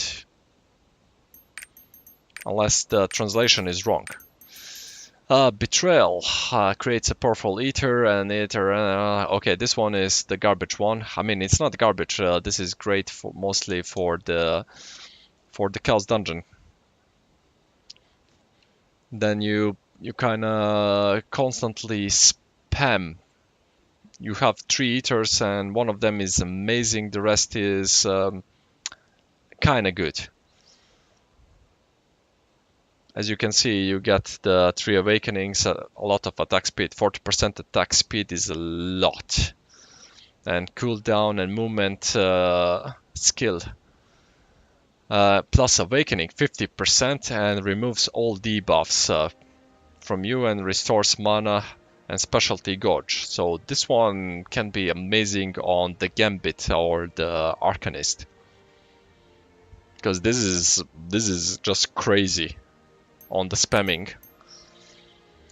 Swamp of Yearning, this is definitely the one that every single support needs. So on successful hits, gain blah blah blah. It's 15% movement speed and specialty meter gain from landing attacks for 16 seconds. So that's for you. While Blessing last swiftness effect is granted to party, so you need 4. So for you it's 15% movement speed, but then on 4 sets you get swiftness, which is 8% on top of this. So you're giving 8% to the party, and on 6 it should be just the double. Yeah. On the 6 you give 8% movement and attack speed for party and 8% damage to the party. It lasts 16 seconds, so you have to constantly hit, because on the hit it will remain. You will still remain You will have the stacks and the buff. But for the support, he will have what's this? He will have 23% movement speed and attack speed, which is garbage for him. Only the movement speed is good for the support, because he can position better. He doesn't need attack speed because he's not, usually supports are not doing a lot of damage. They are helping with the stagger, not with the damage. What do we have on the destruction? Oh yeah, I totally forgot the Dominion Fang with the awakening.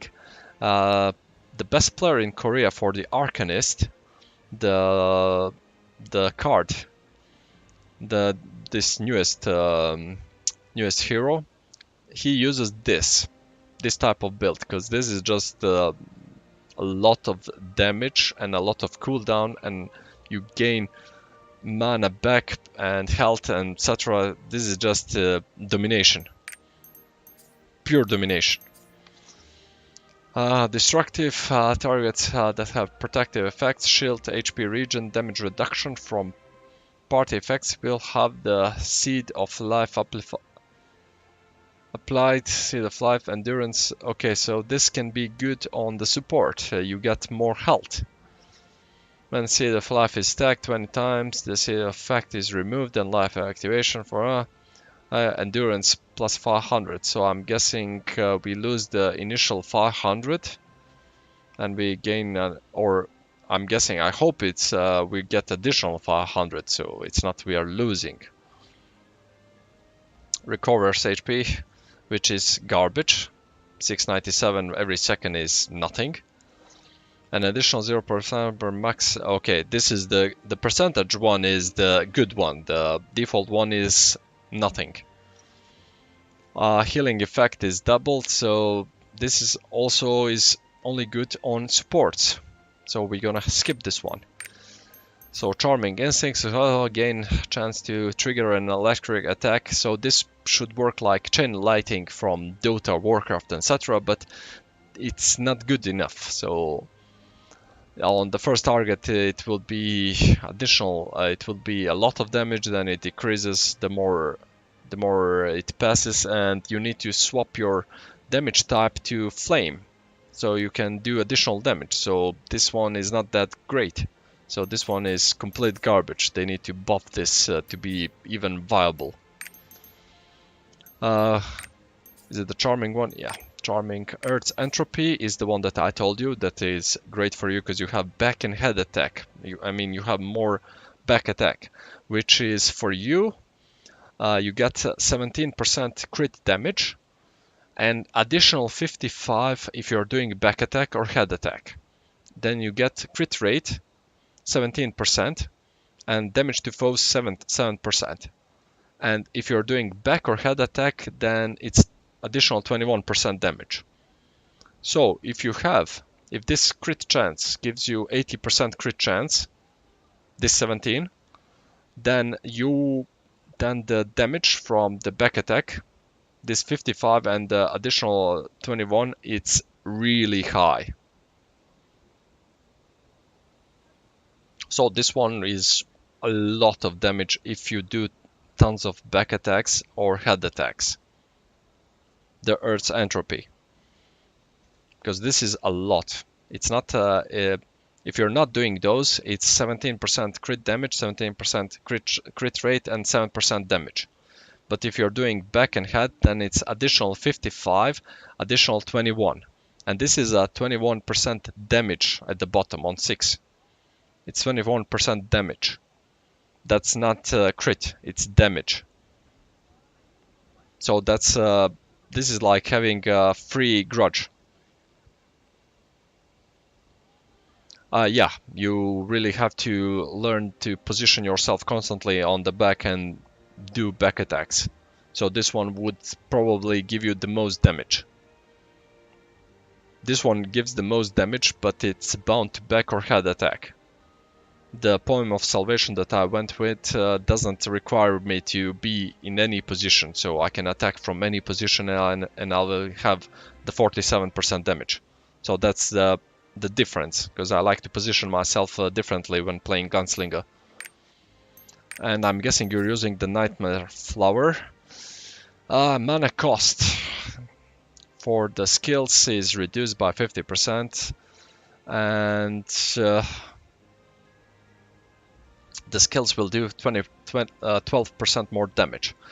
When class Mana Possessed, then you use the Awakening, then you get Mana Addiction for 2 minutes. It's not written here for some reason, but it lasts 2 minutes, and that will give you extra mana regain. Then you have to lose mana, but every time you use mana, it uses more. It uses 7%. What are we going for? Cooldown. This is cooldown. This is not a movement and attack speed. This is cooldown for the movement and attack speed. No, you're right. Sorry, there is a dot here. You're right. So if you are using the Nightmare Flower and you use you need to use the Awakening. The Awakening will proc these things that will swap around.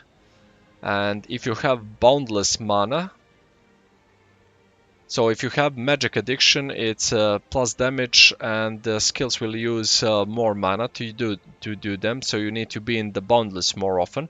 If you're in the boundless, you have mana regeneration faster. The cooldown is faster, and attack and movement speed is plus 12%.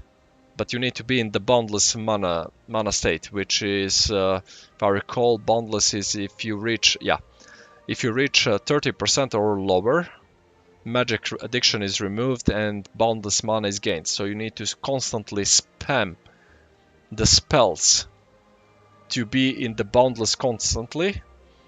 And actually, you don't need to be in boundless constantly. You need to reach it once and stay below 100% non-stop. So, because the boundless is removed only once 100% is gained on the mana point. So if you have 1000 mana and you need to drop to 300, less than 300, and you constantly need to spam so you don't reach 1000 mana anymore. So you stay in the boundless state. You lose damage, because Magic Addiction is not active, so you don't do the extra damage. Yeah, but you lose damage, mate. That might be the case why you do less damage, because Magic Addiction is the one that gives you the additional damage, the additional 15%. As you can see, Magic Addiction damage plus 15%, and that's once you reach 100%. You reach mana 100%, then you start spamming, and if you don't go below 30% mana, you will have the damage. But if you go below 30% mana, then you lose the damage and you gain the recovery and the cooldown and the attack movement speed. And if you see on 6 pieces, the magic addiction is an additional 15%. So in total, this is 42%. If you're in magic addition, you deal 42% more damage. But if you drop below 30% mana, then you lose 30% damage. Because magic addiction 1 and 2 from the 4 piece and 6 piece is removed. So it's only 30% damage. I mean, remove 30% damage. Then Boundless is active again, which gives you an additional 3% on the attack and movement speed, so that becomes 15%, and an additional cooldown of 15%, which becomes 35%.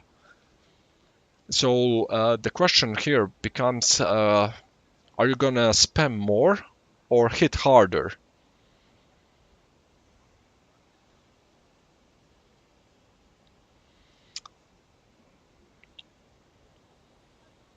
Yeah, if you're constantly in the boundless state, then this set might not be for you, to be honest. Because you're the point of the Berserker, the main point of Berserker, Sorcerer, and is Deadblade and Shadow Hunter. Is it Shadow Hunter? Assassin class is to do damage. I think Strikers also drop there. It's just burst damage. You don't do sustained damage like the build on the gunslinger that I have. It's sustained damage. It's constant damage, but it's not a lot.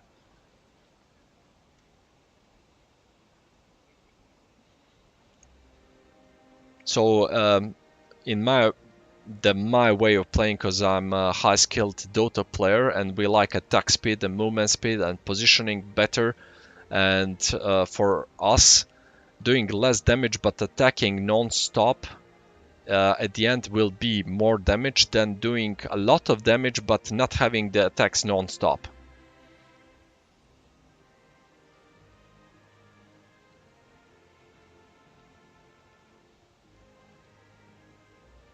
That is true if you're using this and you're in the Boundless. You're missing 15% damage.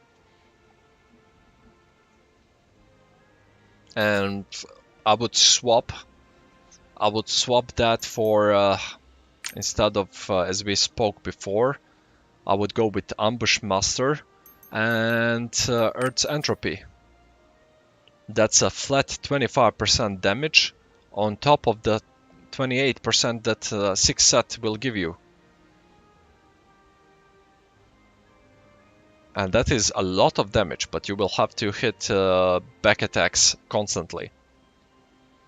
You will have to learn the patterns and positioning more often. And we lost this one. This one is the one that I want to swap to, because I want to remove the crit stats from me, and this will give me 20% crit chance. And I want to swap that the crit stats into the spec, which is flat damage for me. Because if you're hitting the crit hit constantly, if every single attack is a crit, then anything that adds crit damage is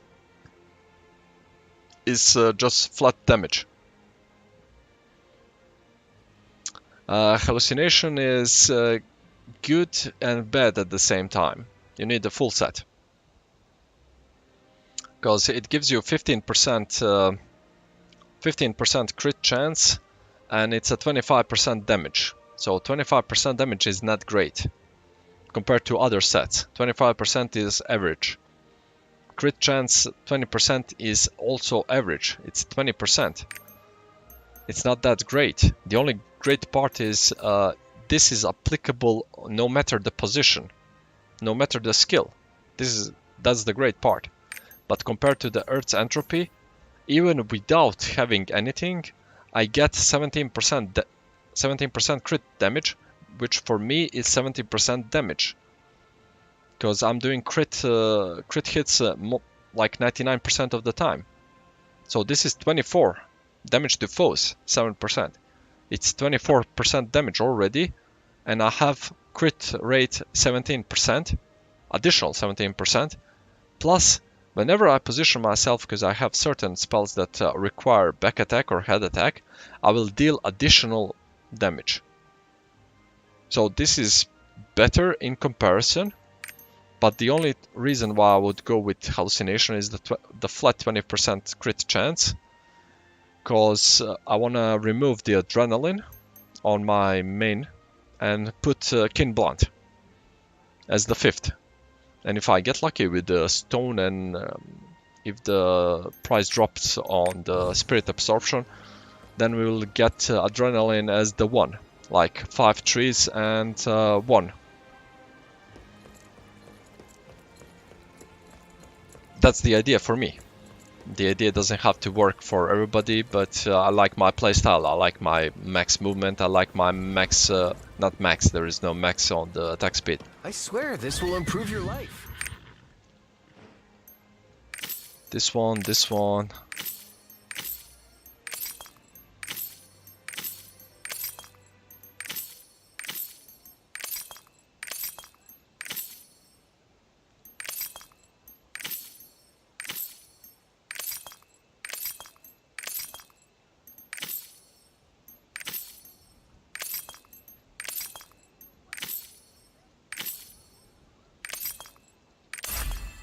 Eh, 6-6, better. Yeah, if you swap to that and swap... let me scroll, give me a sec. Where did you put the...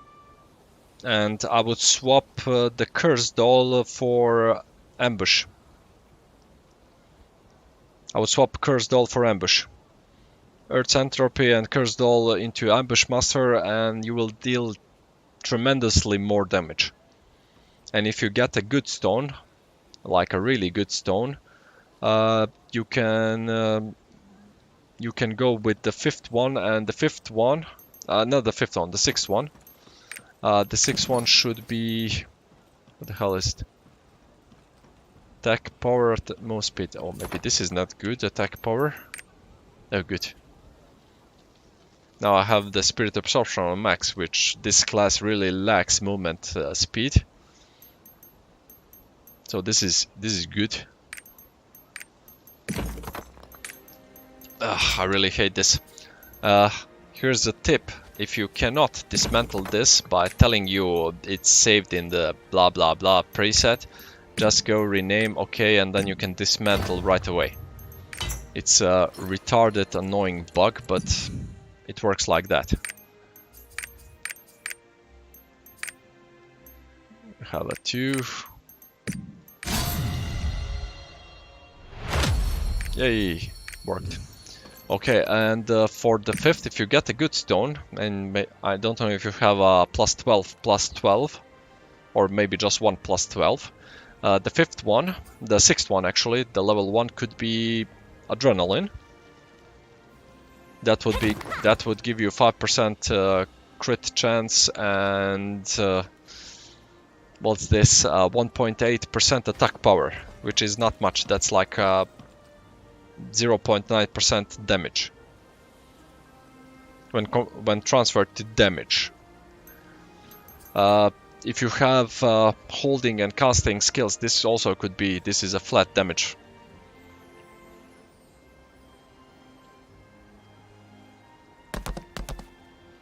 Yeah, that was a crazy investment, but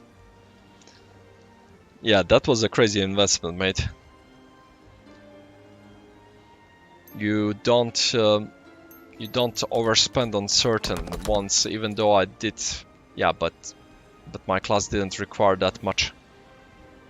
I spent 3k for getting the time to hunt 20 books. I mean, not all 20 books. I had 3 or 4. I forgot. But getting these 3 is not that great.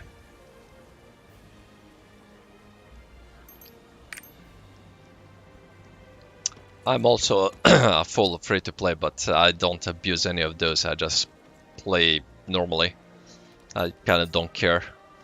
But it was better. Raid Captain to level 12 is great, because Raid Captain you can use on everything. Grudge to level 12. As you can see, I have the +3. Not going for the... not buying the books, just drops. Keen Blunt is good. All attack can be good. Adrenaline is also good on all. Mass increase. Precise Dagger. Grudge. Cursed Doll. Certain engravings are great investment because you can use them on all, compared to going just the engraving that's class bound.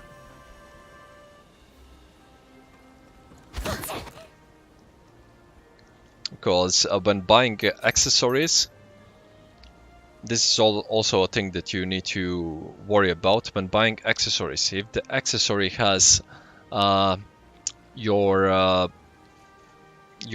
class engraving, it will be cheaper. It will be cheaper than if you have like an accessory that has Grudge, Keen, Blunt. Is more expensive than Grudge and Mayhem.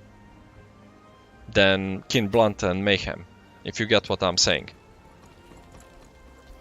So it would be cheaper if you had engravings +12 on things that you can use on other classes as well, compared to if you went your class and now you have to buy a Grudge accessory with Keen, Blunt. You spend more, way more. Eventually everybody will get these to +12, but with the current no life target, I guess, I mean, it is a no life. There is no other way. It requires you to have 6 characters, grind every single one to the max, sell everything, move, etc, etc. Yeah, that is something wrong if you spend 60k for a Keen, Blunt 5 and Swiftness. That is really, really wrong. That should be the necklace, to be honest. Not Glavier, Berserker, Relic. And you need to, we'll go with 80 and above. 30% combat stat. What did you say? Swift. Okay, we'll go the default crit and swiftness. And engraving Mayhem and engraving Keen, Blunt. Search. See. This is just on the bidding. This is not a good one, so it's 40k. And this is a necklace. This is a necklace, mate. The necklace is the one with the quality that you require. And for the ring you can go with 50 and above, because the ring doesn't lose a lot of quality. And we need to remove this one. And we stay with this too. No fucking hell, I click default on instead of search. Okay, I'm gonna have to redo it. So we set 50 and above. Combat stat crit. Engraving Mayhem. Other engraving Keen, Blunt. And we go for the search. Yeah, mate, you kind of overpaid it. This one is 3-3. 55 to buy now. 3-5. Why would you pay attack speed and this is move speed? This move speed is better to have as a minus. And this one is attack speed. Mayhem 5, Keen, Blunt 3, but you don't want Mayhem 5, I guess. You want Mayhem 3.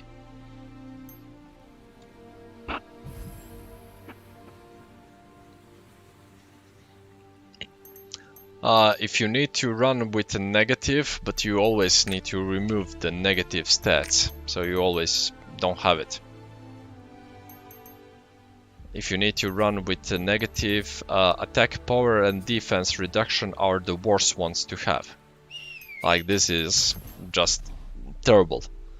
Attack speed you can manage. -2% attack speed is basically nothing. -2% movement speed can affect your rate. I mean rate cap, so that can be tricky. You lose a bit of damage.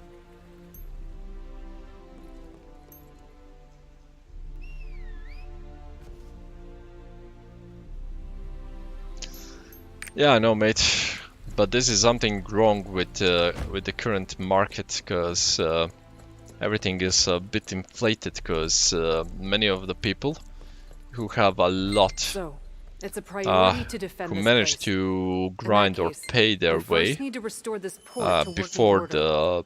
the Vicus dropped and To do have that, I need a 1500 and special above soundstone called the Moon. gear score. They have nowhere There to probably was no use for it since the they have closure of nowhere the to port, spend the money, so it they must are still be grinding lying more somewhere around to Realvar. add more, I guess. Maybe later they want to do more stuff, etc, etc. It all depends. I really don't know why the market is inflated this much. Because if you go for this, I don't know why this lags a lot. And you see this, it's 1000. Like a month ago it was 400. A month ago, 400. Now it's 1000. And once the Cuckoo Seidon drops, it will drop. Because the whales have nothing to do. That is the main reason.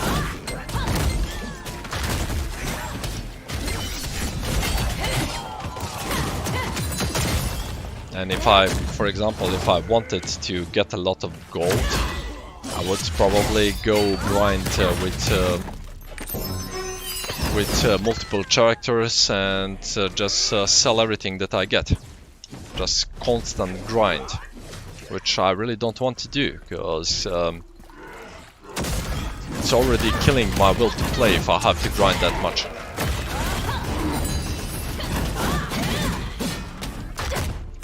The thing would be slightly different if I had my team who killed themselves basically by grinding in the first 2 months.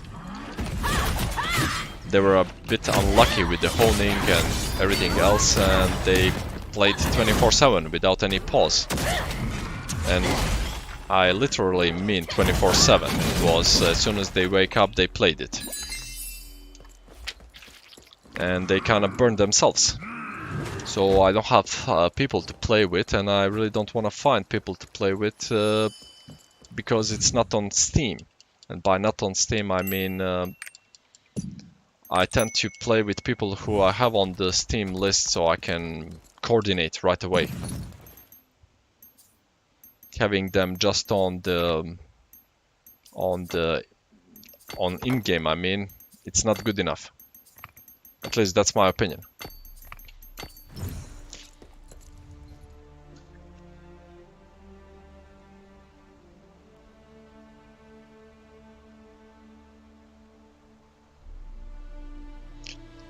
Yeah, but I don't do that, so for me it doesn't work.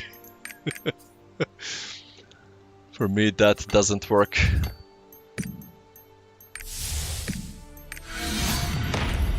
I only sell things that I don't need. I don't go and sell other stuff.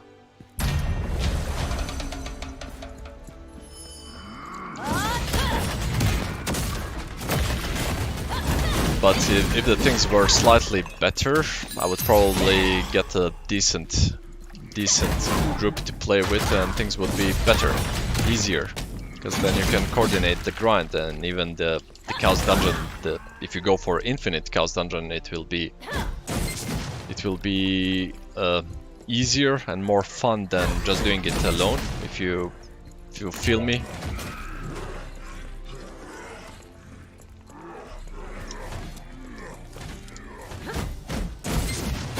But if they integrated the game to be Steam-based, like some other games that I played, that also were like having their own client, but if you want to play it on the Steam. The in-game was locked onto Steam, so your ID was Steam ID, but what it's called, the in-game you could create any other character, doesn't matter. It would still show your Steam ID. So for me it would show Euphoria, and I could play this character, it would show Euphoria. I can swap to the Gunslinger, it would show the same nickname, because it's the same ID. What the hell am I supposed to do here? Find the third moonlight, okay. Is that a drop or I have to just search around? Mid castle.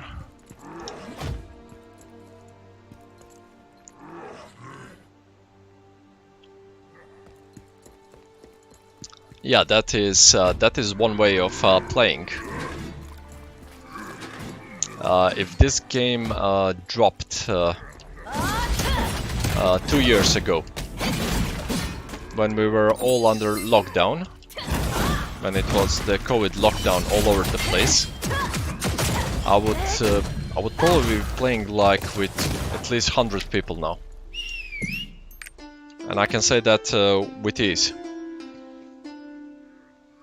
Because during the lockdown are you fucking kidding me? I'm like, why the music stopped? Okay, I'll escape. Fucking mob. Am I safe here?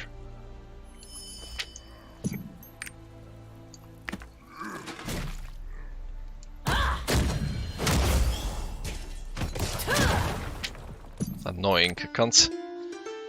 But if the game dropped during the lockdown, I had my best mates playing with me. We are Dota and CS high skill players, because we have been playing that. I can't remember. I know that we have been playing CS since the 1.3 version, and Dota since, I don't know, we played Warcraft, a lot of those custom maps, and Dota when it came out, etc. Shall we get started then? And on top of that, we played Warframe and PlanetSide, which is basically this game. Since the port is finally this open, game. they'll try and land from the sea. Warframe is this game, but in space, and same type of grind, same type of base building, same type of running the dungeons. Let's call them dungeons, instances.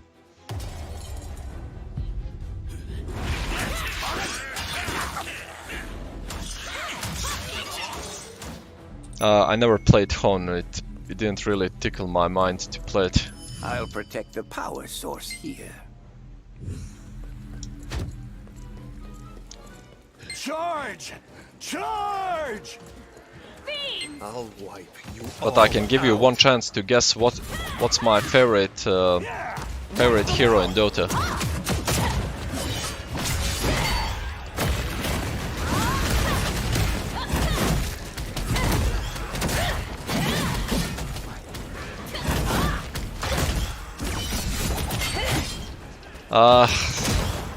That's close enough, but not Pudge. I do love playing Pudge because it's a really fun hero to play with, and you can just mess people up. You can just annoy them. They're gonna be scared, but it's not Pudge. If you know what's my main class here, then you should know what's my favorite class. Plus, if I add, I was a professional 1.5, 1.6 CSGO player.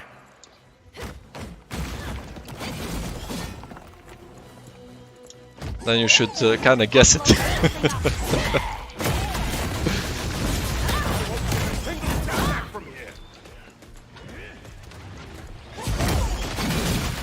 They are rushing in through the rear. What the fuck? The mob just ignores me.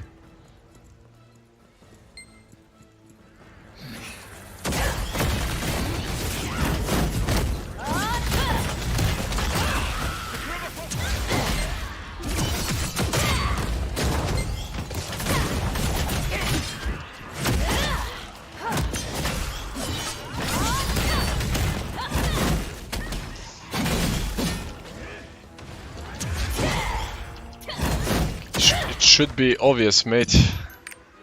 See what's my main class here.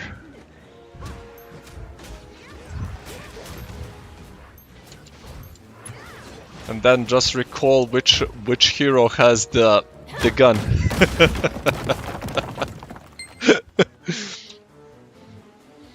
Not only the gun, but yeah, the sniper.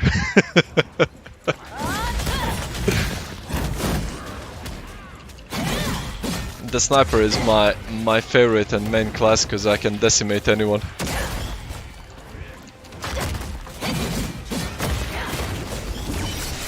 And I can play any role. I can play a support sniper and you will still lose.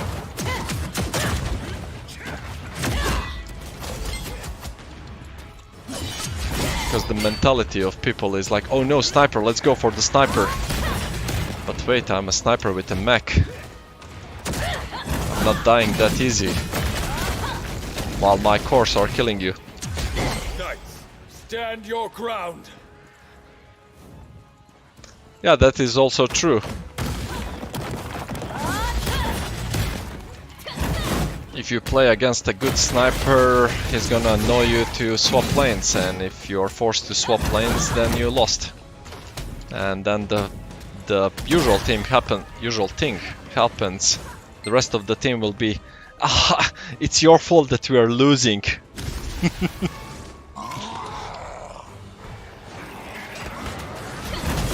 If you're a Yules player, SF, I have no respect for you.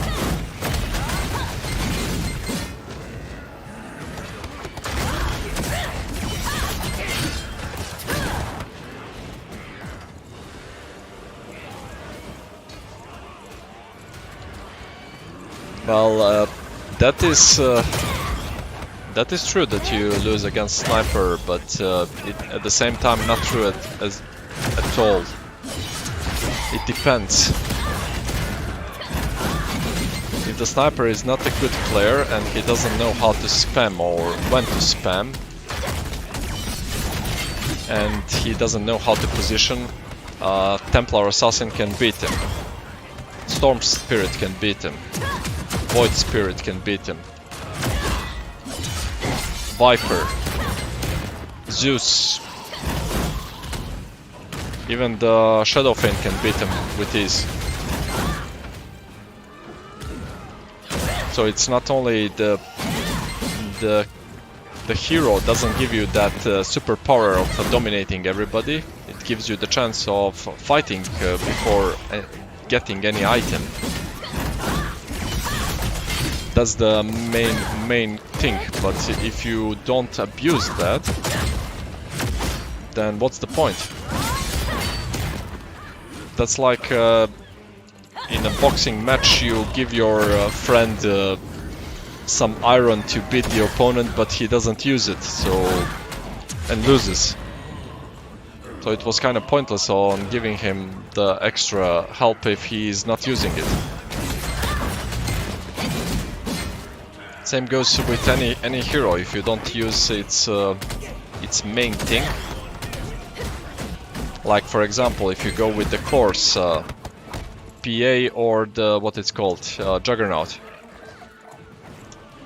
If you go with the Juggernaut, you can fight right away. If you don't go without items, but with the PA, you're extremely squishy and they can kill you right away.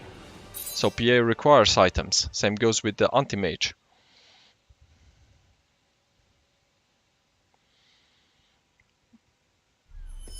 Well, yes and no.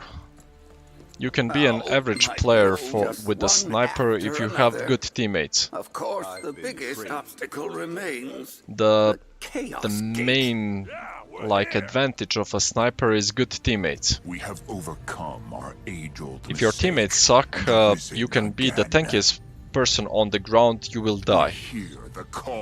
Because they get picked off, or they are not there in time, or they let you die, etc, etc.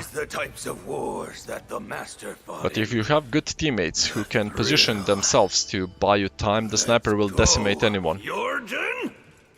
Same actually goes with every hero. Inspector. Even the anti-mage Treasurer fully and I farmed brought in a can't just new run in and kill technologically advanced everybody. aircraft. I hope it's put to good use. He needs good teammates. For Avesta. For Avesta. Oh, we are preparing for the big ass fight. Love it. For Avesta. For Avesta. We all came to help you. For Avesta. The hell, someone was writing a lot here. Okay. Did I? Of course. V-O-W, not W-O-V. Listen up. We are assisting Black Falcon from this point. Yeah, Black Falcon. I'm the Avenger now. Thanks.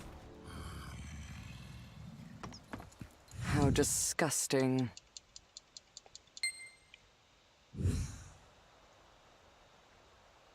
The same principle applies even to this game. If you have bad teammates, mostly supports. If your support is bad, then Your Majesty. you're gonna die. He's not gonna pop the healing on time. He's not gonna pop the shield on time. And that can be the key moment if you survive and win the instance, or you die. And most importantly, you depend on the teammates, because this game, I'm happy to see you again. even though it requires high skill, and by high skill I mean learning how to move properly, Testing is dodging, etc. Order That's of the the high sun. skill, not doing Battle damage. formations. You can also... okay. If your teammates are trolling and not knowing how to do the mechanic, so what's the point of you being the strongest on the field?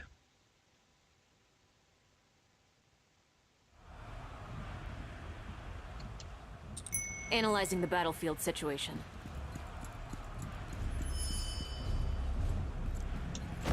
That is kind of historic true. day for the There is a airship. lack of support, but Regulators there is also a great thing about this game, and that is that you can win this game without support. I'll be right behind you. Oh, this moment gave me a chill when I first played this. I was like really impressed that they did something like this full-scale attack.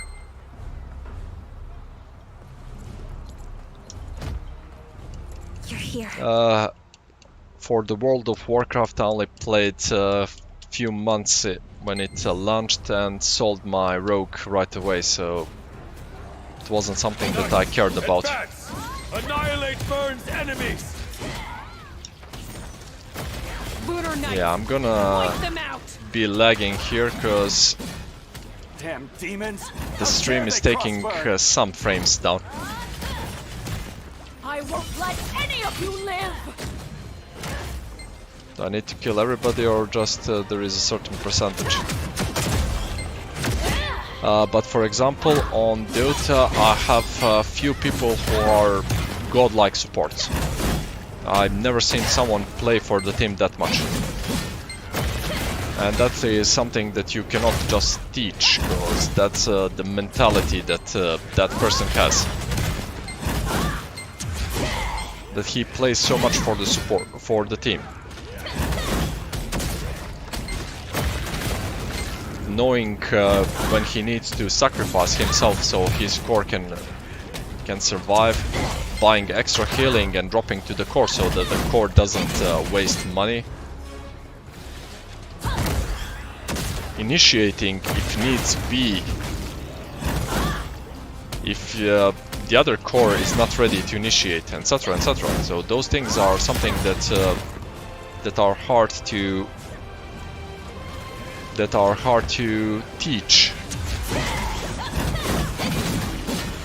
Because if you want, I can teach you that, but it's not the same if you have the same mentality for that.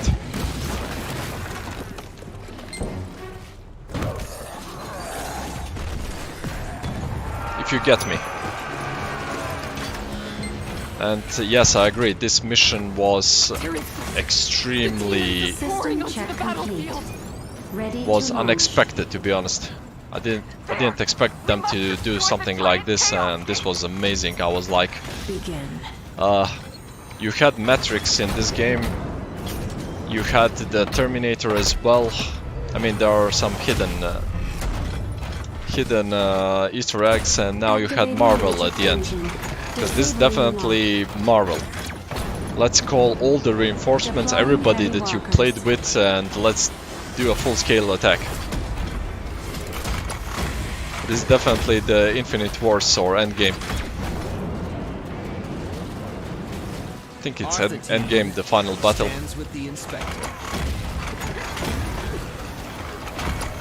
Plus some of the text gave me chills. I wasn't expecting that. It reminded me back when I played the Mass Effect, which was one of the first games that had the best thing about the save games.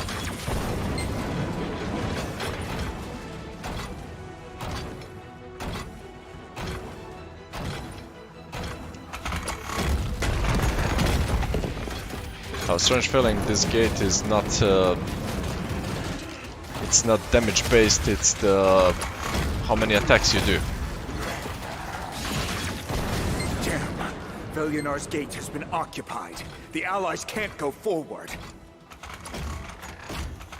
We occupy the gate and secure the advanced path Even of the Allied forces. these mechs are, I don't know how old are you, but there was some arcade games, Captain something, and you had these mechs as playable characters. Not playable characters, playable vehicles. That was somewhere in the 90s, 2000. So they really put a lot of Easter eggs in this game.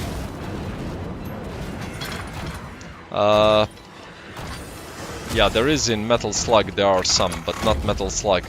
This exactly these type were a different arcade game. Metal Slug 3 or 4 had a similar thing like this.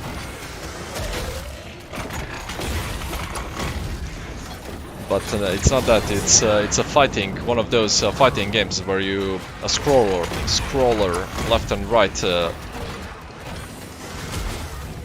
But you had the mechs. Can't recall. I would have to Google it, and I will probably find it.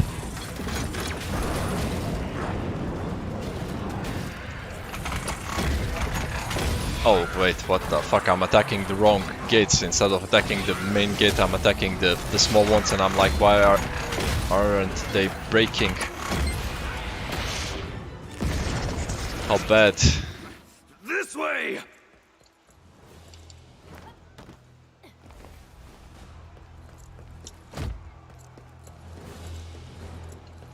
Now that the bomb is set up, we just have to set it off.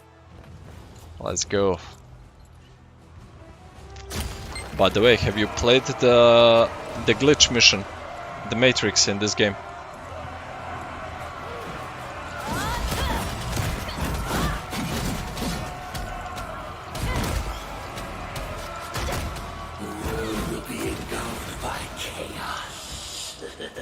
No, I shouldn't fight those, I should just focus on the main ones. You require me to kill 2, I'm guessing it's just these 2 main ones. Yeah, I was right, and here's the second one. They were nothing but numbers. Let's move forward. You get a drop in the initial 4 continents, quotes 4 continents, and then you need to use that on the statue in North Vern.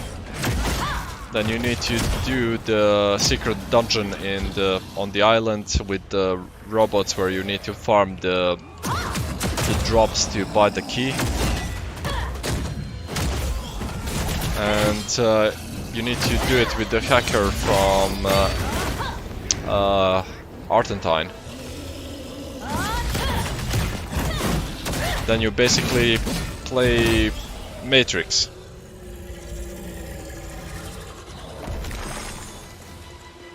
They really went out with showing that the game is actually a simulation. Good. Leave this to us. And I'll Which is kind of funny. Because that's also a pun with the Inception. Yeah, there is an error that goes all over the screen. The Easter egg there was amazing, to be honest.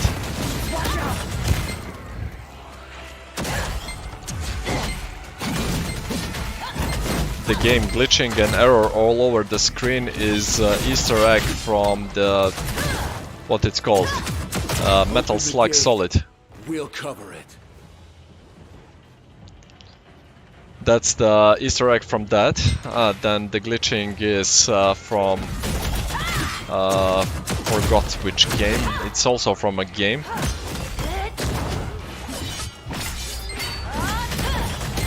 And then you start playing Matrix, which is the Matrix. There is nothing there.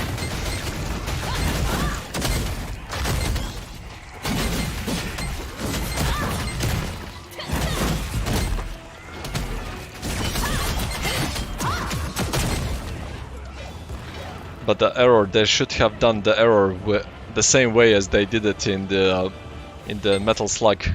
Like you would get the glitching, then freezing, then the error saying, sorry, we need to restart you. Avasta, let us begin And then the intro like starts rolling.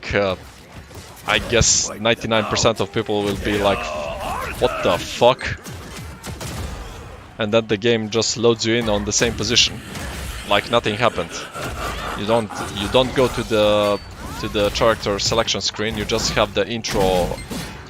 The intro showing you what it's called, the Amazon and the other developers. That would be the perfect troll.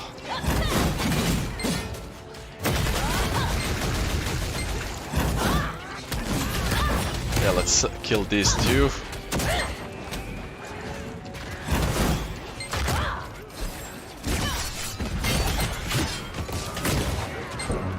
What, you can't kill them, I have to kill them? Do I have like a minute? Okay. Give me a second, I need to check. I see that I'm being spammed on the other channel. Be right back.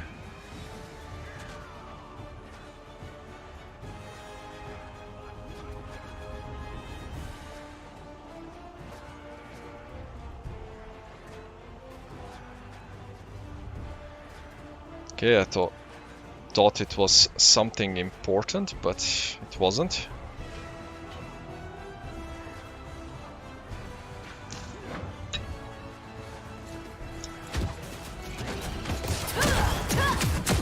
Why the fuck am I killing these when I don't need to? I can just ignore them.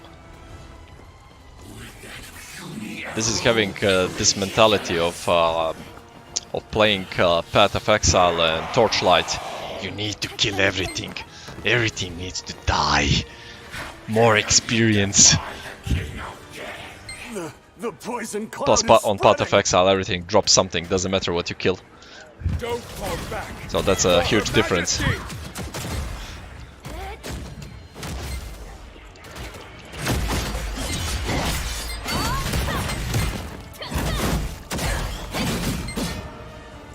Yeah, Path of Exile was surprisingly good. I did get annoyed after a while because it's kind of the same, it's almost the same graphics as Lost Ark, but it's dark, and that kind of annoys me. If every single ambient is dark, then what the fuck is this?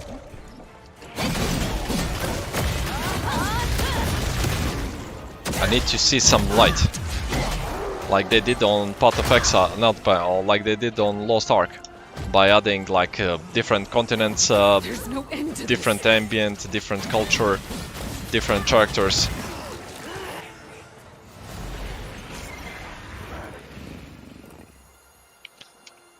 That is actually true. Terra Knights! That is the Cover main the reason King's Knight. why I'm mostly going in. All forces charge! And the way for that His I'm Majesty kinda mentally Valere! fucked up with everything I do, I have to do the maximum, and this game requires the maximum.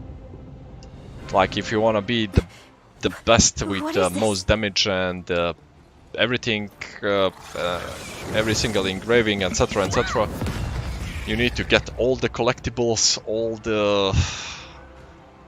Is this the power of the Darkness Legion, Commander? all the drops, all the damage to our engravings, allies to is get the best drops, to get the best quality, to get the best gear set, etc, etc. Which is in one thing, in one hand, great, but in the other, because there is so much to do, Leave it to us. it's kind of killing the will a bit. Don't stop!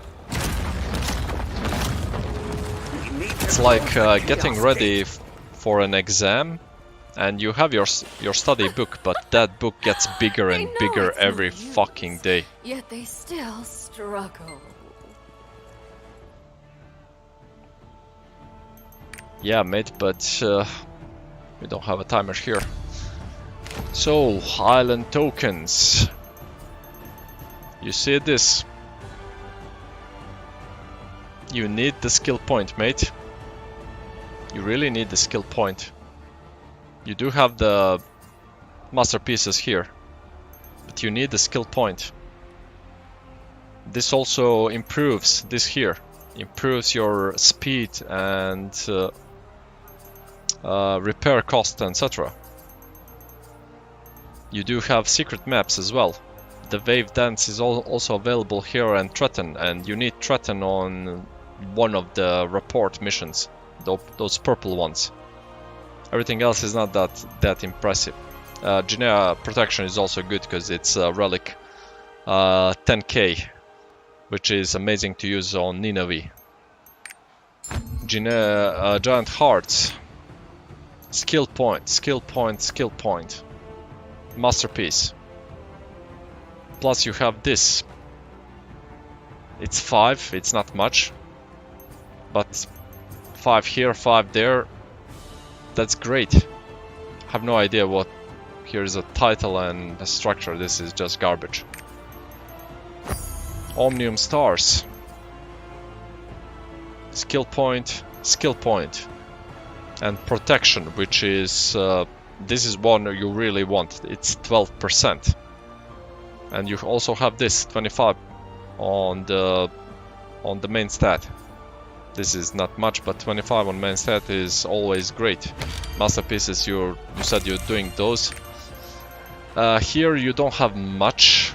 This is mostly the sailors for the Eurus, so you don't have much here. You only have some cards and masterpieces on the Mokokos, but the main reason you go for the Mokokos is the roster experience, because they give a lot of a roster experience once you gain this many. Ignat tokens. Skill point. Superior vitality 50. Superior stats 50. Zinnervale. Legendary. Purity. This one is a must-have on a low skill cooldown. This removes 99% of debuffs you are cast on. It doesn't remove Vika second if you go into the... If you're doing the orbs mechanic, will not remove the debuff from that, but it removes everything else. You get another legendary. Also one important, Bifrost. This is just garbage, this is also garbage, and this is good looking if I recall correctly. So the initial screen will be beautiful. This one doesn't really matter. You only have one masterpiece here, but it doesn't really matter, and maybe this one is good because you get the crafting great success chance 1%. If you don't have additional other two buildings, that other two structures actually, that give on the crafting greater success, because you wanna use those. Every time you craft something, you have a chance to double the amount of what you crafted. And these three just amplify the trade skills. And here you have a lot of silver. So this one is a lot of silver. The masterpieces is gold, this is silver. You have some stat. You have 50k of the pirate coins, which is also good. You have masterpieces, so you will have to go for this. And the tiers of the abyss, these three, there is an island near Punica, if I recall correctly, where you exchange these for the legendary or relic. Forgot, is it probably relic sailors, and some of them give extra abilities, like if you have the ghost ship and you have some of the legendary or relic, I forgot which. I'm guessing it's relic sailors. Some of them have the ability to negate the slow that you have when you enter a ghost ship. So if you have the ghost ship and you sail with it towards the ghost ship event, and you have the relic sailor that has that ability, for you the minus movement speed and the minus attack speed will not apply. So that's a plus, big plus.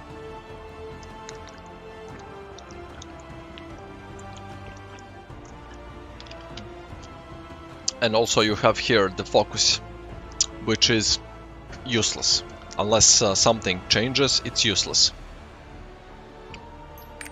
And the most important part from this is when you get the sea bounties, all the protection increases. So that you get a passive increase in protection.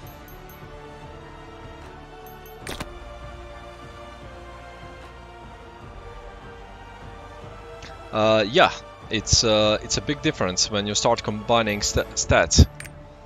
Where can I see the fucking stats? Is it? No, it's roster.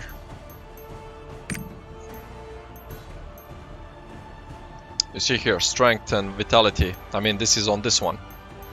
But you have these stats. Everything here is won by collectibles and by Una task.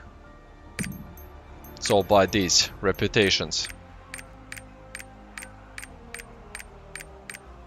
All of these will give you additional stats. Plus every single report, I mean every single purple quest that you do, you have to do purple quests. They will give you some stat. Even though that's not a lot.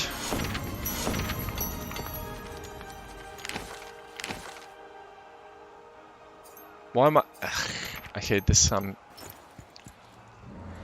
Even though that is not a lot, but getting 5 vitality here, 5 vitality there, that will add up. After a certain amount of time, you will start getting a lot. What, do I need to stagger you?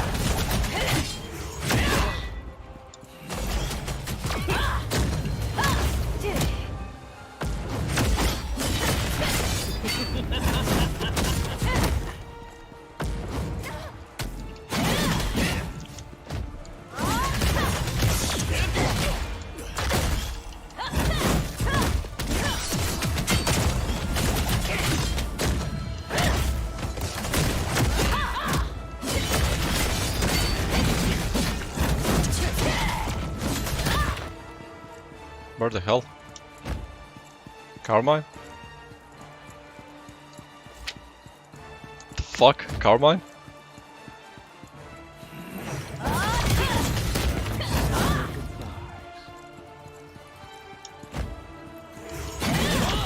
The fuck is this? Have you said so? You're not giving.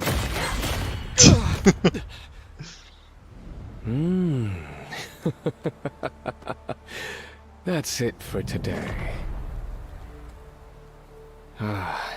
Don't look at me like that. On the skill points, you really need. There are no skill points on the master, if I recall correctly. Destroy that wedge. Okay, you're gonna have to wait. I'll help.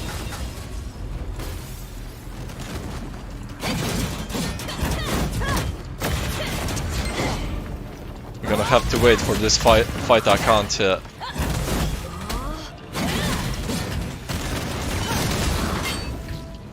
Can't check it now.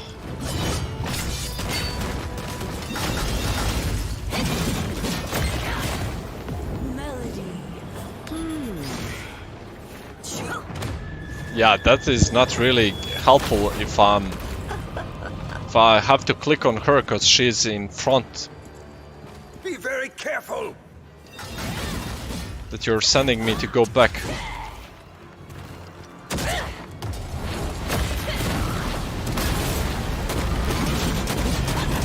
Oh, seriously, I have to wait for you to break it? Okay, I couldn't break that.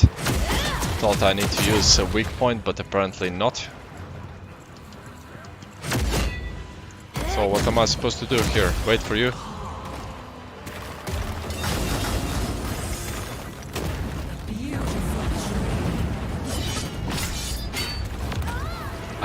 Oh wait, I didn't swap. My bad, I thought I swapped.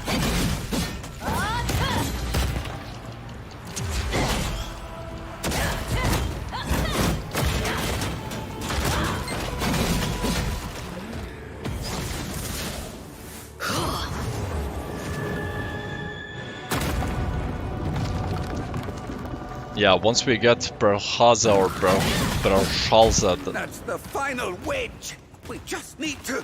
It's gonna be really fun for us to play because it's 6 stages, 6 phases of getting destroyed.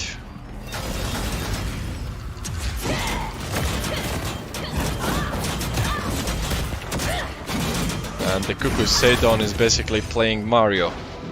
No skill points from Master, I farmed easiest skill points from other collect.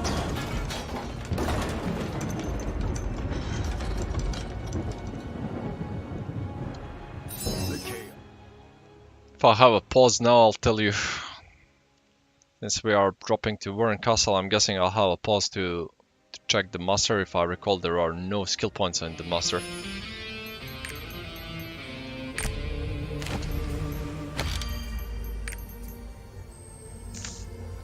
No, these are stat points.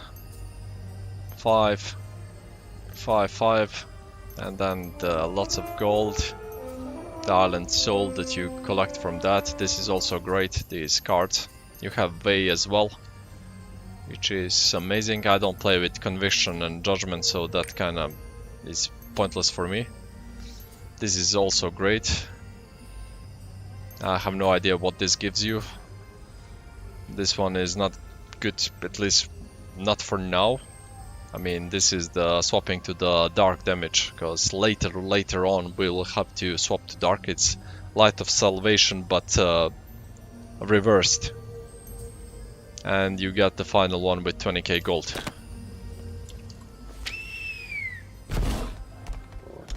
I'm here to report. We're unable to grasp. Sign all So you do need the skill points, mate. Marching straight to the front.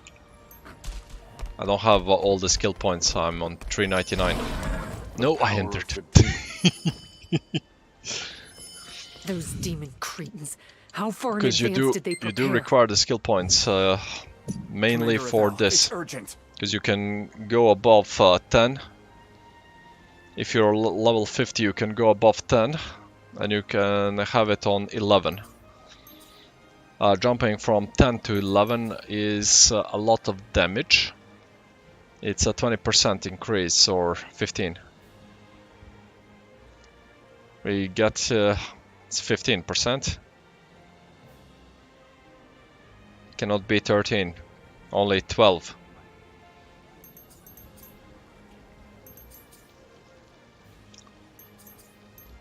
But there is the huge difference between swapping to from 10 to 11 is a bump in damage, but from 11 to 12 is not a big bump. So in my opinion it's better to have everything on level 10 and just bump on 11 what you can, and if you have remaining, go on 12 on the ones that really do tremendous damage. Must join forces. You're here. We were And just it's talking kind about of the easier current on situation. Zerker because you only have 8 skills. You have 8 skills. I have 14. I still remember the day. And I have 12 on the gunslinger because I'm playing only the We'll time start to our hunt. preparations too. If I played Peacemaker I would have 16. So there is no way to max. You caught me off guard.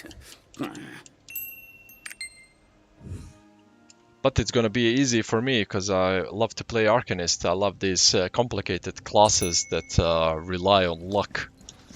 Because if you don't pick up the good card, you're not doing the good damage. If you pick the good card, you're the best player there. But that's gonna be easy because it's only 8 skills. And on top of the 8 skills, it's easy to create that one because you need damage gems only on the red skills, and the rest is cooldown. Because we are going Spamerino. I shall always wait for you. But for Zerker you need to go damage and cooldown on certain skills, and you cannot just go all over the place. Once you're done, come to Neria's tavern.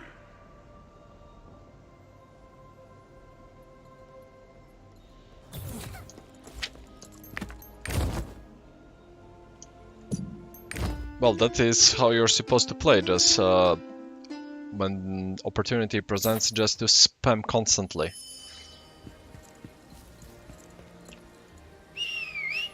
But is that a good thing? It kind of depends. Depends on the situation. It depends. Avel, you are so... Yeah, you're right with that. I won't sugarcoat it. Basically, any Zerker player is a bad player. And don't get this the wrong way. It's mostly because Berserker is the class that you can see in every game. Like every game has that type of class. It's a straight-in class. Go in, smash buttons, The survivor said and he that's had it. witnessed the demon on the battle-bound plains. You don't have It was to the one we wait. fought against together. You don't have to wait for a certain mechanic. Crazy here. You don't have to be like, oh, I have to get this gauge, then I swap. If I don't get the gauge, then I won't do damage. Or if you're playing Arcanist, you need to stack 4 cards or you're lacking damage. Zerker is like, no, I'm just gonna click buttons. And I'm so confident that I'm that tanky that I won't die from anything, so I'm gonna go straight in. Oh no, I'm dying. Why are you guys flaming me? It's not my fault. The button's stuck. Tracking the Chaos Gates. Elzewin's power is getting weaker, and the magic eruption is getting worse. Chaos gates have opened all across the world. But you're still on. I have no idea, but you kind of want the Zerker in your team, and at the same time you kind of don't care about the Zerker in your team. If that makes sense to you. If I had to choose between Berserker and some other class that deals damage, I would always take the other class. Always.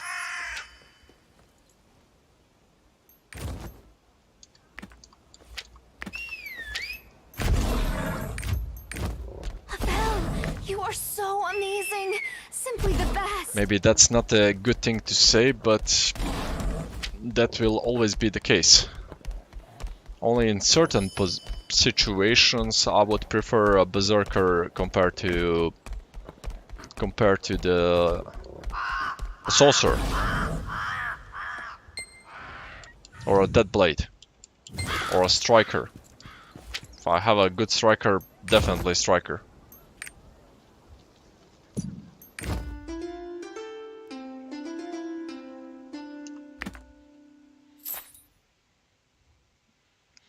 Even for me, I can say that mostly they are picking me because I have 4-2. And I have a good gear score without having negative stats. Because they learned that if you want to play Gunslinger, you have to play Peacemaker. That's not correct.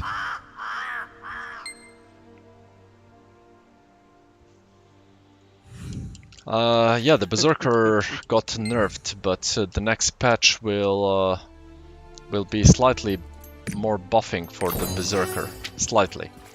Just slightly, nothing like extremely special.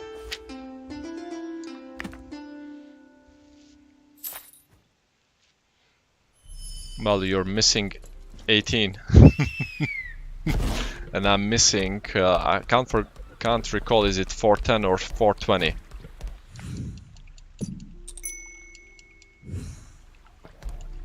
What do you want me? Oh, great.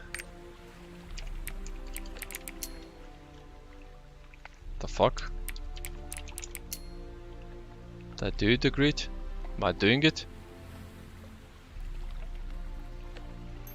Oh my god.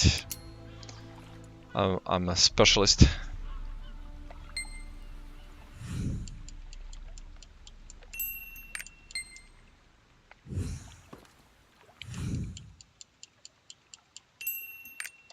The current goal is to get to 1485.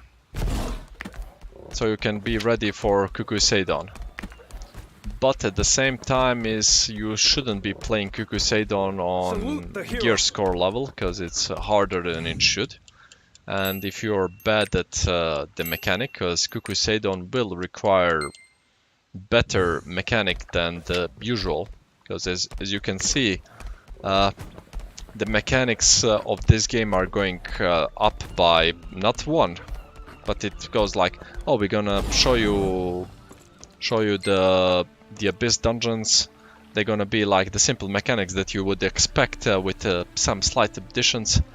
Then boop, Abyss raid. Now you have to pay attention. Now you have to have a proper group. I mean, you don't have to have a proper group if you have if you're over geared for it. But if you want to play it normally, you have to have a proper group.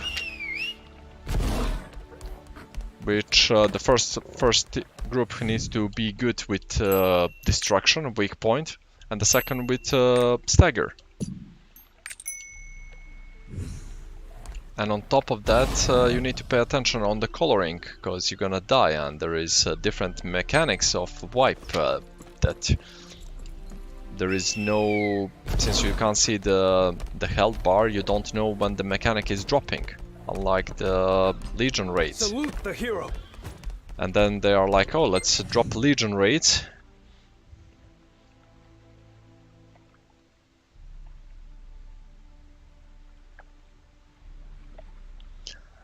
You should push until 1490. Or you should stop when you get plus 20 on everything.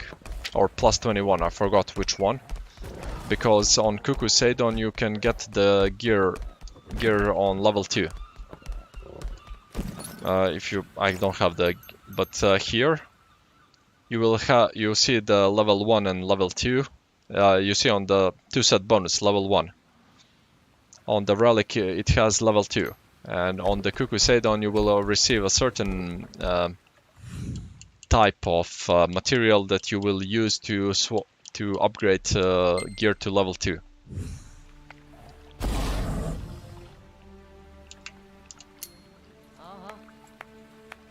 So 1490 should be the goal, and by 1490 I mean your armor should be upgraded before you upgrade the weapons. Because you need survivability or you're gonna be dying a lot. Not that. Do we have something here? Oh, look at those popping randomly. I guess this one is closer.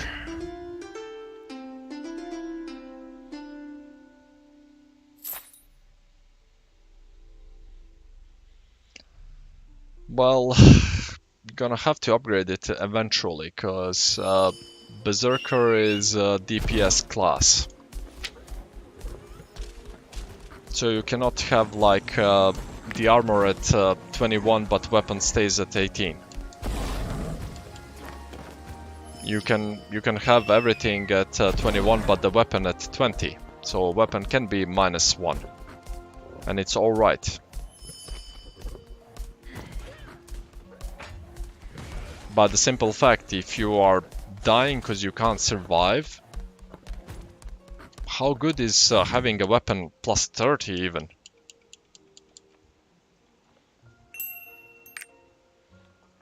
You won't be going far. By armor, I mean the full armor, mate. I don't mean just the chest. I mean head and everything else. Head, chest, head, shoulders, chest, pants, and hands.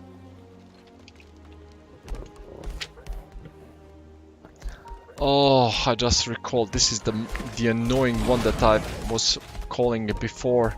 I have to go all the way down and there is no teleport and it's fucking annoying.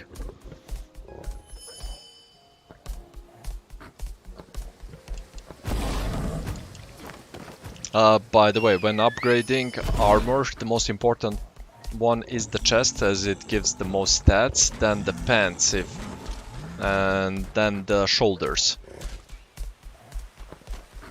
It's a small difference between the pants and shoulders, and then it's a small difference between shoulders and head and hands. But the most stats when quality is high, it's chest. Which is normal, like every single game that has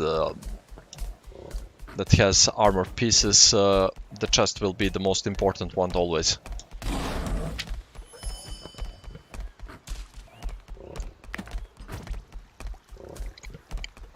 And for the weapon you will have to upgrade it eventually, so it doesn't need to be the priority, but you will have to upgrade it.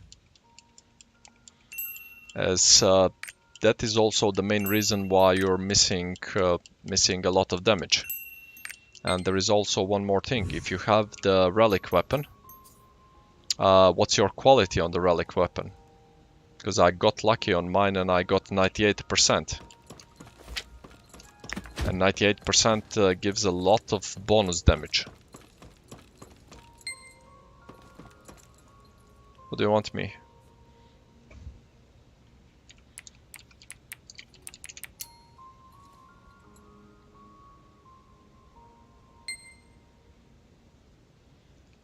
What, you didn't get the relic weapon?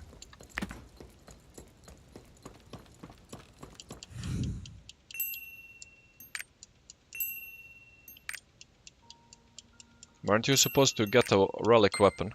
Unless you chose the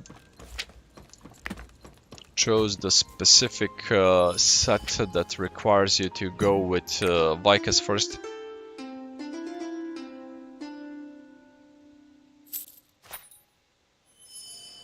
Yeah, that is a huge difference, because Legendary can go up to 15%. Relic goes up to 30% on quality. 30% damage, so that's an additional 15%. So by having it 55%, you're not having the additional 15. You're having 15 point something % of damage. Let me end this. You see this bonus effect, additional damage. So everything before the relic, it could go up to 15, and that's it. 15%, and that was your max if it's 100% quality. But on the relic, it goes up to 30%, and that's a nice bump in damage. So you will have to spend those, what are they called, those meteors, and a lot of gold, and try to be lucky. There is no other way to get it. And don't try to recraft like you would do with the legendaries to get higher quality. because it's the same chance of getting it. Using those stones and paying, trying to get the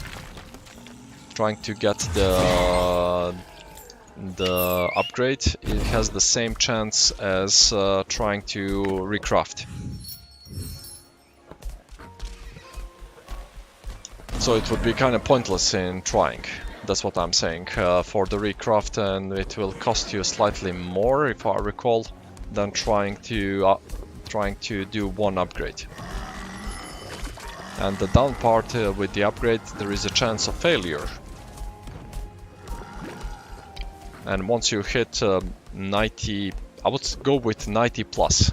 If you hit 90 plus, stop upgrading that, unless that's the only thing that you need to upgrade. And that goes for every single piece of equipment that you have. Weapon, armor, chest, shoulders, head, doesn't matter. If you hit 90, stop. 90 plus.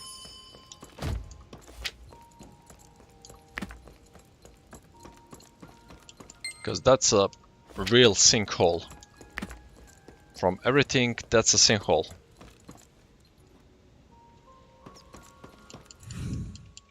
When I did the craft for the weapon, for me it was 13%. And I had I bought just one meteor stone or whatever it's called, forgot. And I got 98.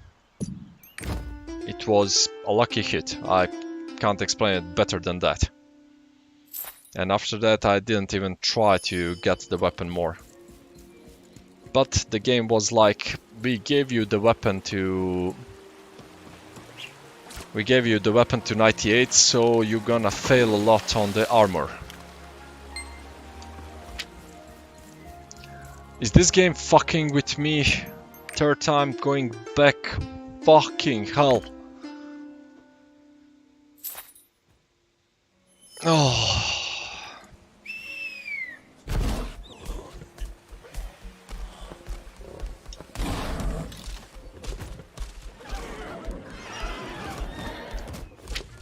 By the way, I'm gonna be calling the night soon, as I'm getting hungry, so I wanna eat something and chill a bit. Just so you know. After I complete some of these annoying quests, so I don't come back tomorrow and be like, why didn't I do it yesterday? And the main reason is for these. Or maybe you get some nice card drops, and some of these quests give you roster experience. A lot of roster experience.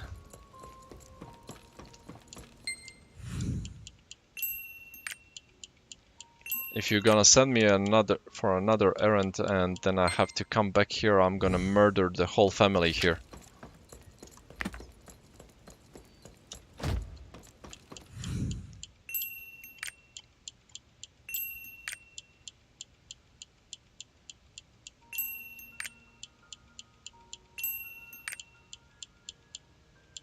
Come on.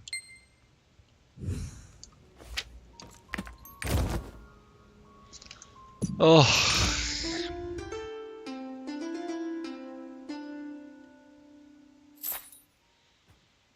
Oh, to be honest, I'm glad that you learned new stuff, because that's the main reason why I'm even having this. Main reason why I do the stream is to kind of show and tell people how to micromanage the time, because this game has a lot of things going on, and certain things require tinkering, certain things require extra information to understand them.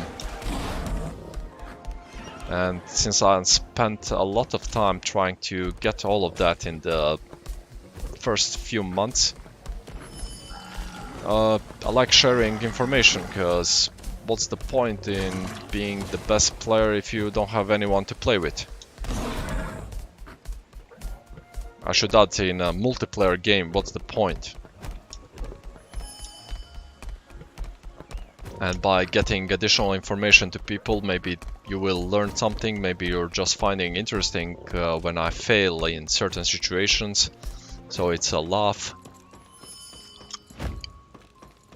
Or maybe it will be slightly easier for you when you see how I manage the tedious work, because there is a lot of grinding here, and as you can see, this quest, just this quest, is annoying. 4 times going up and down, and there is no teleport here, so you have to run.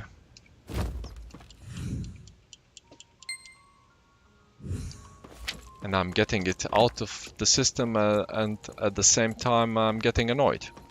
But there is a difference. If I'm annoyed, I can deal with that. If I'm getting mad, then I will definitely not play it anymore.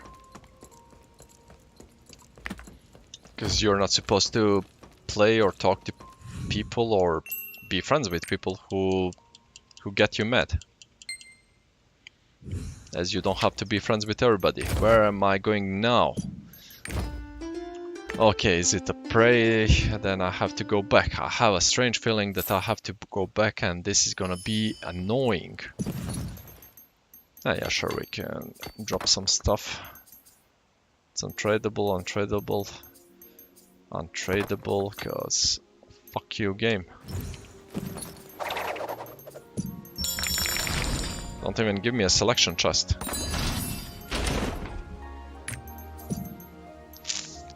Come on, give me a legendary. At least one. At least one.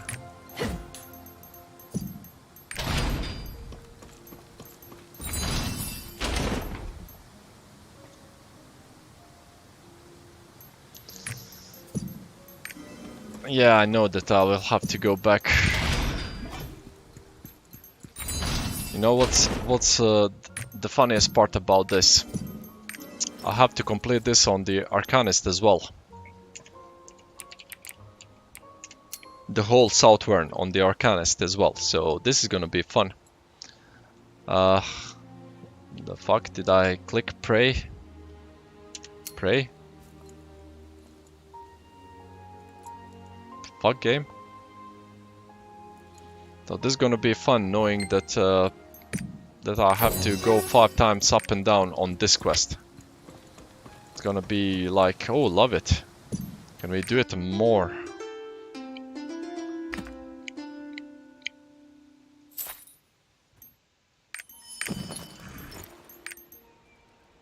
Did we get at least any good cards?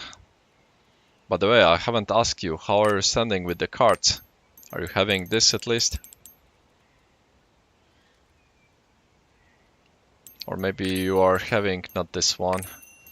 Yeah, actually, we can swap here. This one, this one, this one.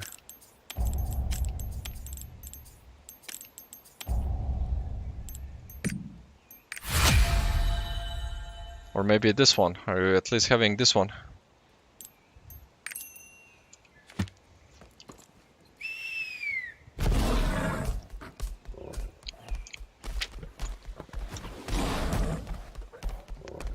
Just so you know, swapping the damage to Holy won't give you bonus damage unless the target takes Holy damage as a weak point.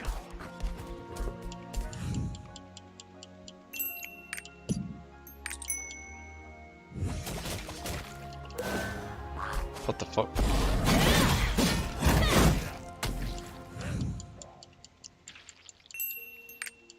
And the crit percent, 7% is a lot, but the last part won't be helpful for any of us unless you have your damage swapped to Holy. So the Lost Wind Cliff is only good for what it's called, for support. That's why it's mandatory for support to have all 30 pieces. I mean, all 30 awakening. And we have to have at least damage swap to Holy to be able to use the... Is it on this? No. Or do I have to use it on them? On them.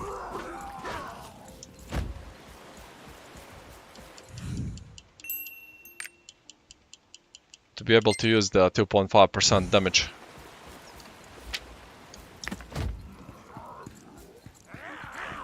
But for me, for example, if the way I'm playing the Gunslinger, the 7% is good, and I can be a useful teammate by giving more holy damage to my team if they are running the salvation. And if they are not running the salvation, then if I have the salvation 30, then I'm gonna run that, because that gives me more damage than the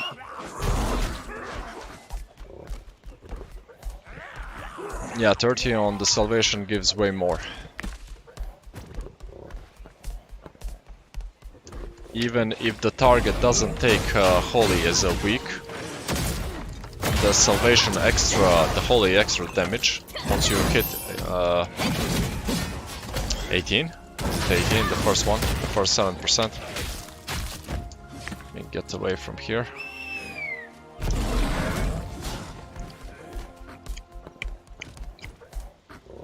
Well, I spent a lot of blue crystals buying the books. That's one way of spending a lot of gold, because I was lucky with the gold bars before.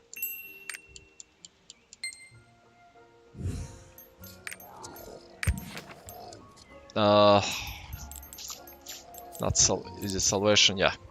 18 pieces will give us holy damage plus 7%. That means that even if the target is not weak to holy damage, you will do additional holy damage to that target. That way, that's like getting bonus damage, but it will be holy damage and it will be reduced because the target is not weak to holy damage. But if you're doing the best way to explain it is from Dota. If you know what pure damage on Dota is, if you're playing against Vicus, phase 2 and phase 3, because she's weak to holy damage, and you have 18. The 7%, I mean, switching to holy damage puts you to no reduction. I think there is some reduction, but lesser than if you don't have it swapped to holy. And the holy damage bonus is like dealing pure damage to her, so no reduction at all.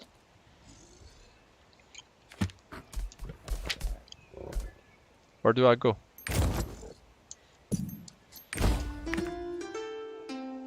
So that might be the extra case. So currently that's the best card set to go for.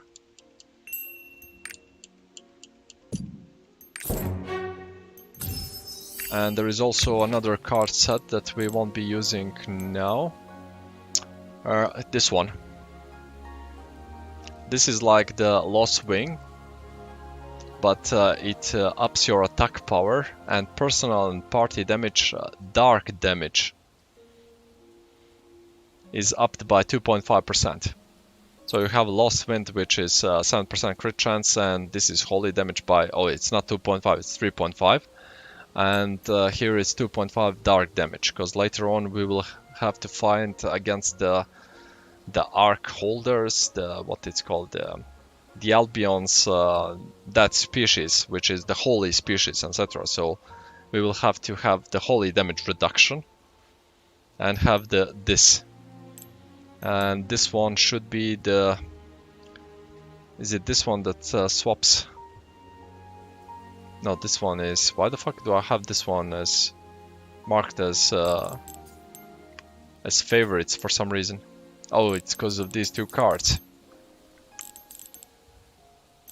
There is one more where it swaps your damage to dark damage.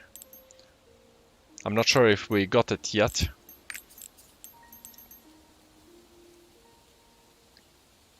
Additional damage, change damage to earth. And this one is crit rate and attack power. And soloing.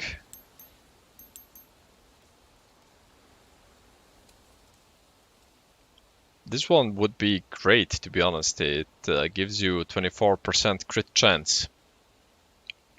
But but you lose damage. So this is if you really want crit chance, nothing else.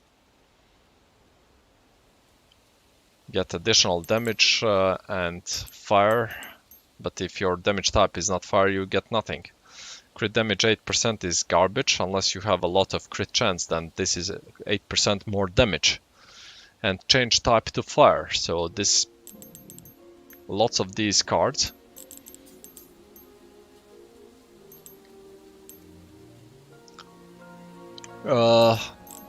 Which one? Lost Wind? This one? This one is easy to get, mate. It's pretty easy. The initials, I mean, Armen, you get drops from the initial, what it's called, quests. Tyrion as well. And these two were also drops from quests. So +1, I mean. And there is a Seria and Solas grind. You can do a grind, it takes you 4 hours. You create a new character, you grind just complete East Luterra, and you get 1 card of Solas and 1 card of Seria. I mean, you get a card from, is it Seria or Solas? I forgot which card you get, and you buy one from the merchant. There is a wandering merchant that sells the card. So you can get these two +5 both. And that's already a +10. And then you just need 2. Any 2. To get 12.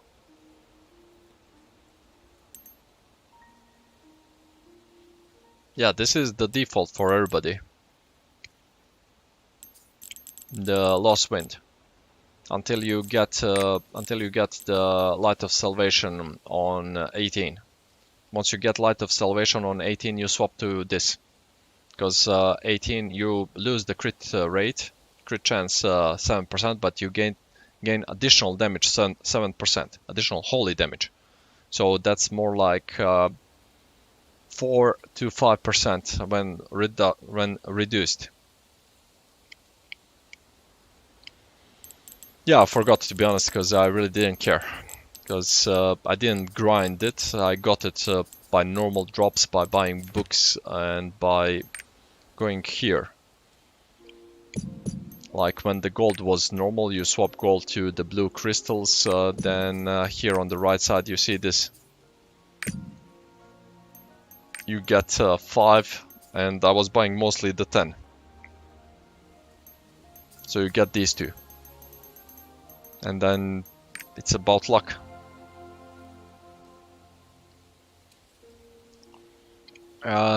Well, Light of Salvation 18 is hard. Well, why did I go engravings? Why the... Oh, finally. Light of Salvation 18 is hard. And the problem with this, I had the Holy.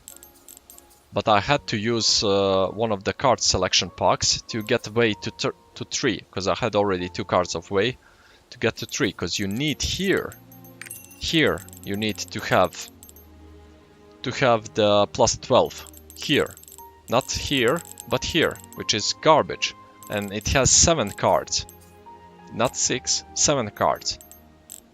So that's kind of dumb, but currently we have the 12, so I'm missing 6.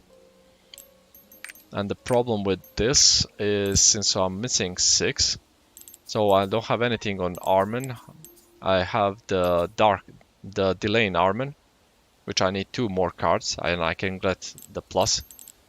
I can get this one by 1 card, and I need 2 cards here.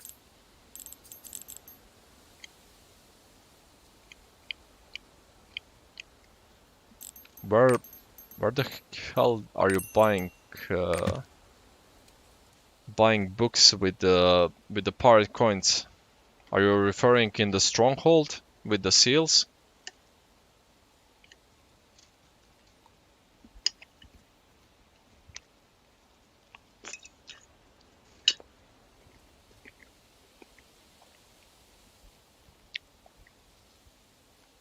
No, mate, the stronghold uses these. The adventure seal, raid seal, victory seal. On the ships? Can't recall that there were books.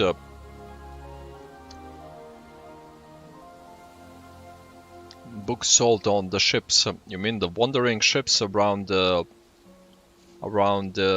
cities, around the docks?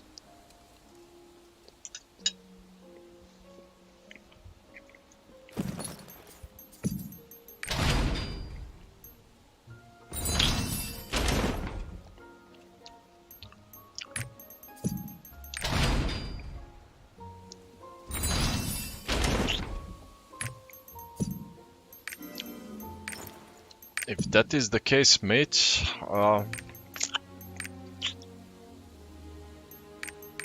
the hell are my parts?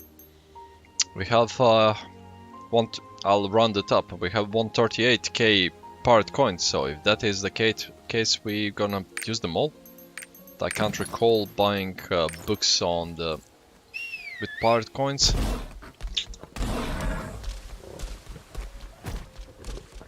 I recall buying materials and buying honing materials as well. And now I have no idea where to find the secret ones for this one, so kind of fuck it, I really don't want to deal with this. Okay, let's swap to the Arcanist. At least do something on it and call it a night.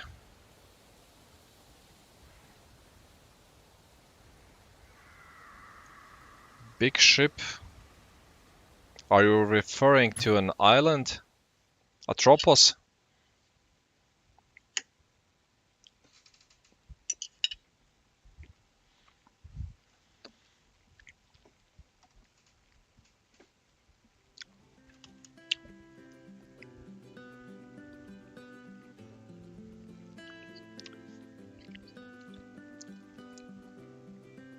We can visit the Atropos. It's not that far.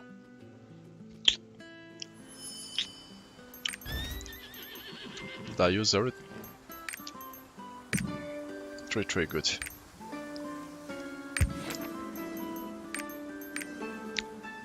None of them.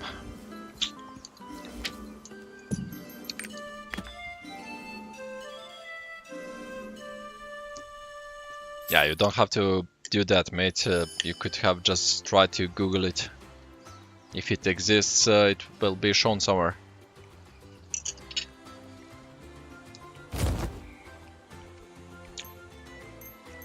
But I'm fairly certain you're talking about Atropos, the island.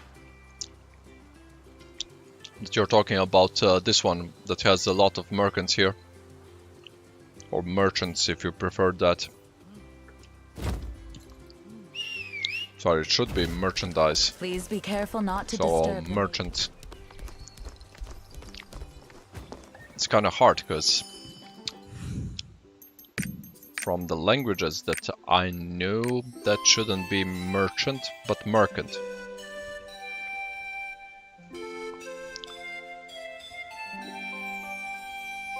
But it's merchandise, so merchant.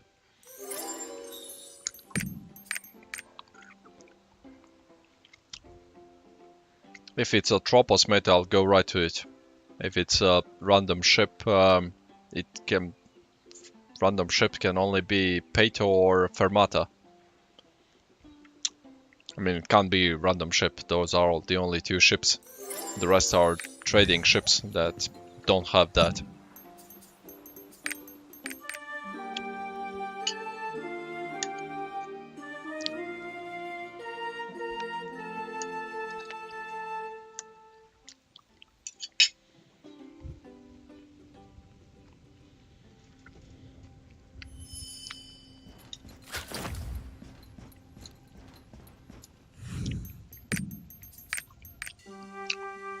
Ooh, we're gonna get into the level 3 amicable.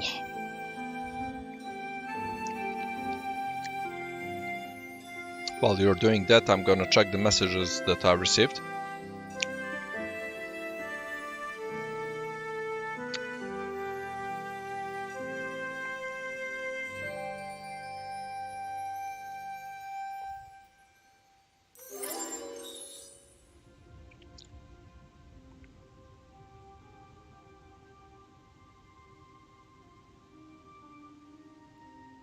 I'm back.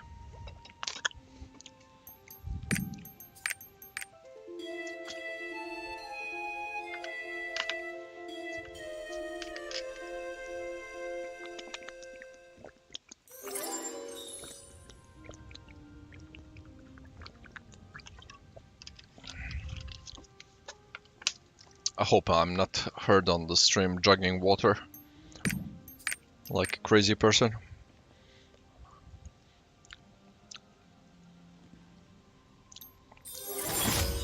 I've heard your footsteps coming from the other side. Is of that the coming quiet, with a U? star-embroidered omnium. I'm not enjoying the I've heard your footsteps. I've heard your footsteps coming from the other side of the quiet. Take your time, mate. Take your time. I just omnium. got a damn quest from Beatrice that wants me to go where? Lost Ark. Oh my god, are you fucking kidding me? Just send me to the other state.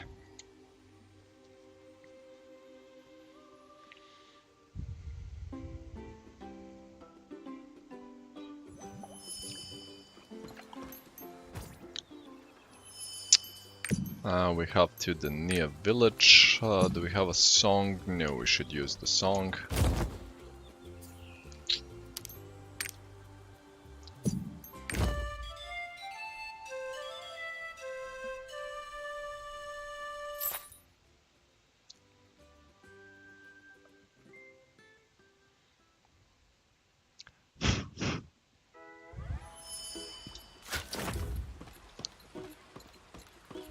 No! Lie. Lutera, go. What do you say? Cradle of the Sea Fermata. Okay, we can check that out.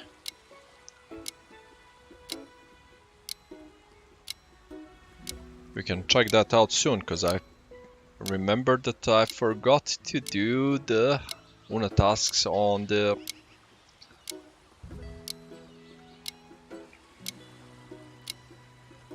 Glavier, and I have Bifrost on the Fermata because I'm doing the Una task for the masterpiece.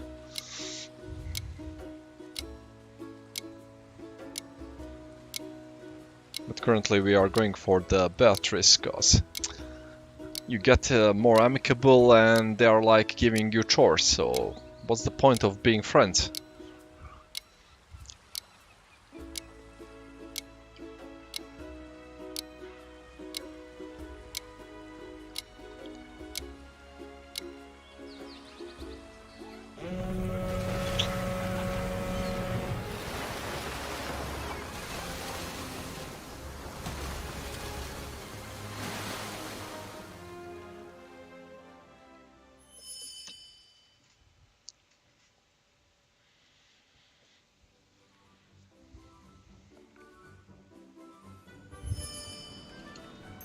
Let me just check how many. Okay, it's 1 rest bonus, so tomorrow will be 2. And here we have a full rest bonus, so that's not good. But fuck it. Where do you want me? You're not telling me, so it's... I'll assume it's go to talk to Tyrain. Because I doubt it will be something random since Beatrice is sending us.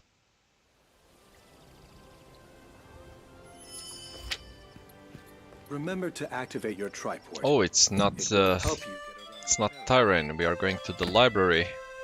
How nerdy of you. Have you heard how other continents... I love how the sorcerer class, have you noticed this? Sorcerer class runs like she has her legs broken. Like she has one leg shorter.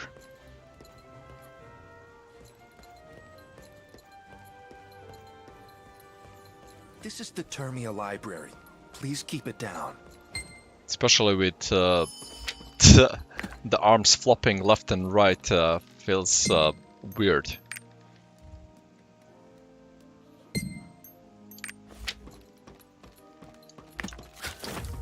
Knowledge is wealth. Nightmare?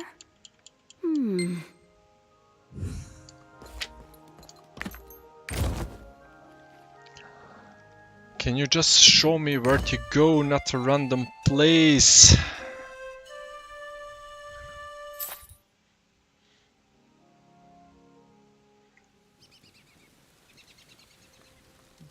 Do you mean you haven't noticed that or you didn't see it? So I have to repeat the running, the dumb running. Even though this is Arcanist, it's the same class as the Sorcerers. You see how the running is like dumb. I mean, not dumb, it's not natural. It feels like they don't know how a female should run. Like, this is a chore. Oh, annoying, I have to run. Ugh. Feels like that. Plus with that kind of broken animation, it feels like one leg is shorter.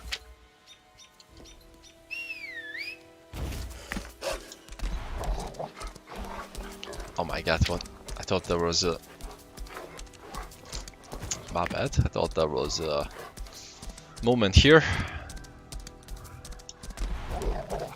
Yeah, you can just pay attention if you have a Sorcerer, Arcanist, and... Is there any other... No. Sorcerer and Arcanist are on that class. You look like you have questions. The Sorcerer, you will not see it that much, because the Sorcerer has her scepter to run with when she's using it. But with this one, you don't have that. You have this Yu-Gi-Oh thing. I don't know what to call it. Looks like they went with that. Take my card. I play you.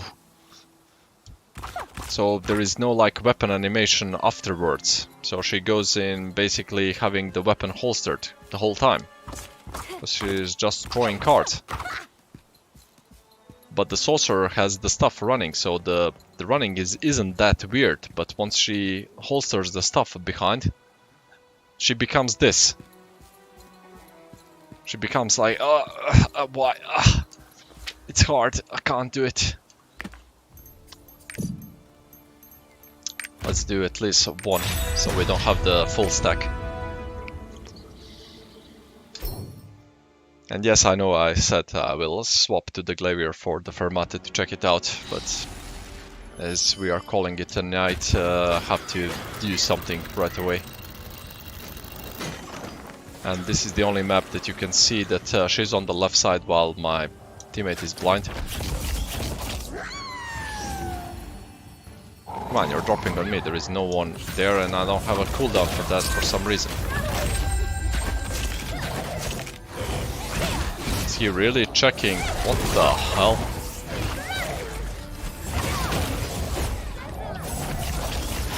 Can you counter when you're in front?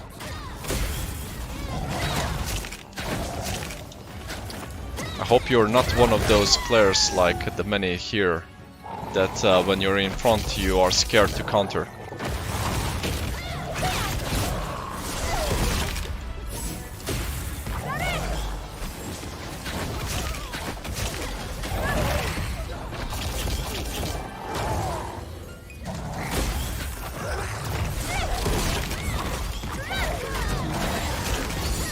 And we get out, and you can do whatever you like there.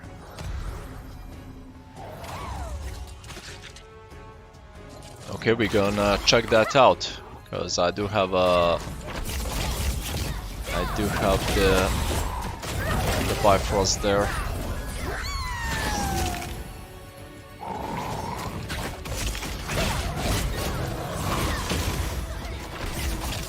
Oh, this is extreme luck getting the Emperor twice in a row.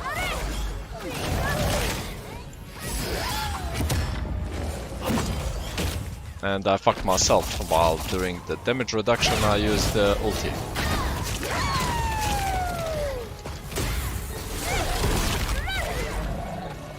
Check it out. Okay, I will. That's 3 times in a row getting the getting the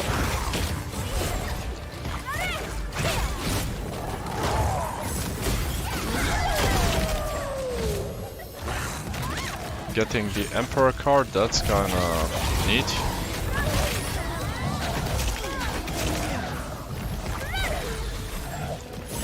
this is the best one. Best card ever. I don't know why this exists. It gives you the... It boosts your damage, basic damage, by a lot. And you do stacking. Best card ever. You gonna do the same? Oh, it's a different thing. Thought it was doing the same as before. That would be kind of strange. You were there, so you should be probably top. But let's check it just in case, so we don't have to come back.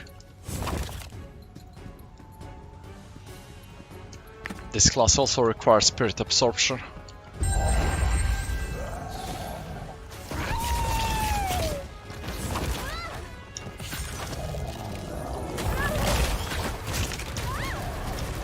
Hate you. Fucking hate you. What's with the combo? I don't have the cooldown to step up and you do a combo on me, so I can't react.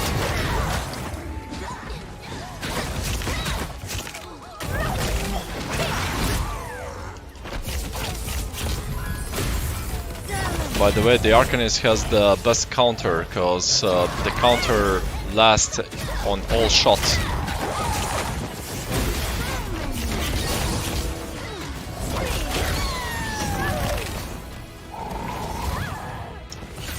And you can swap the counter to be a three-stage shot.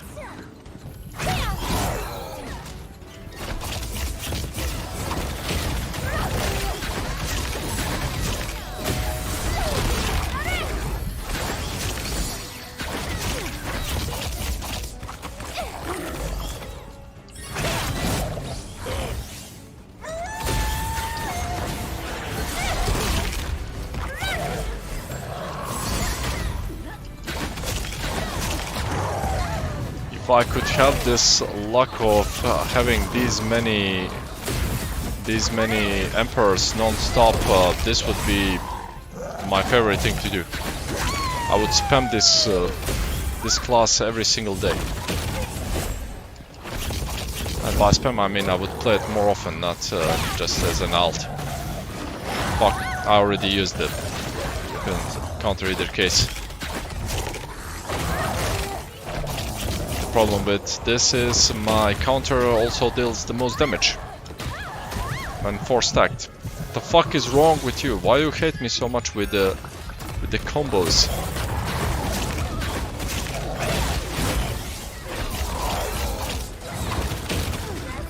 Again?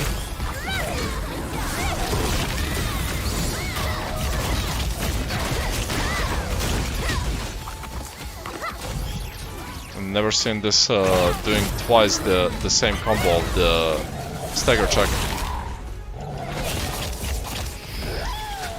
She is going away, so this means bottom left again. No? No, it's these guys.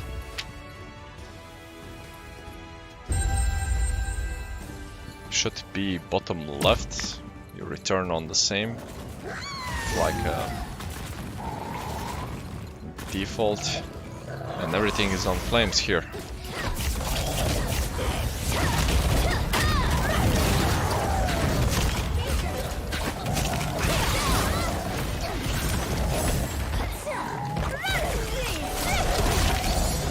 Oh.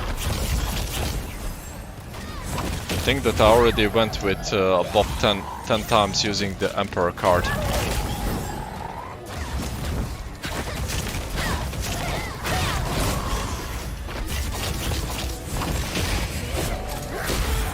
That is basically like having... I don't have the... Damn. Okay, got at least one. That's like having... if you were playing poker, that's like having aces constantly.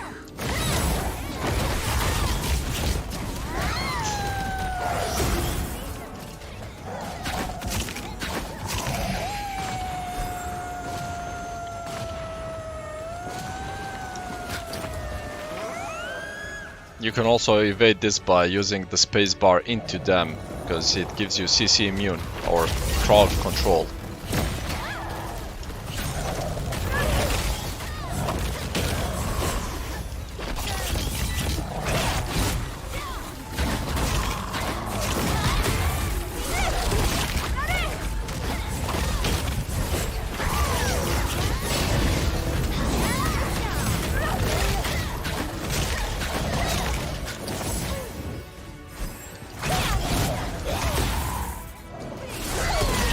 I clearly heard that I used the spell, but the game said no.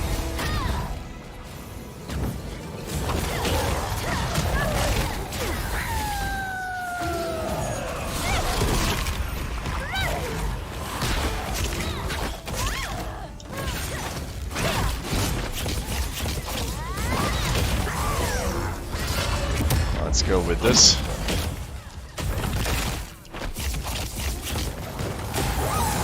And now we get the best spawn ever. This is just a lot of damage.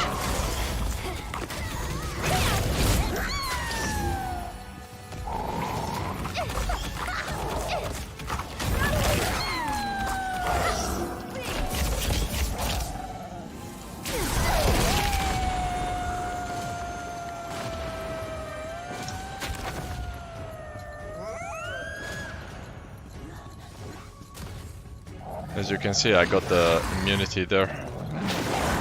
I wasn't close enough for the counter, so I didn't want to risk it.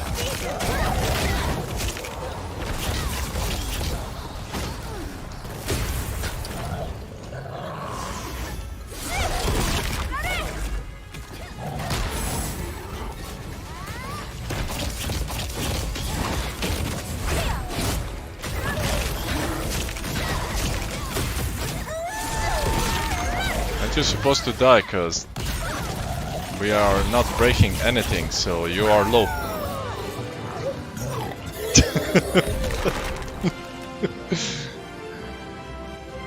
Oh, it's nice that I can call it. I definitely need to change how my Arcanist looks. Even though I wanted to go with the zombie witch something. This looks scary and ugly at the same time. Now we can't see it here because of the timer. Leave.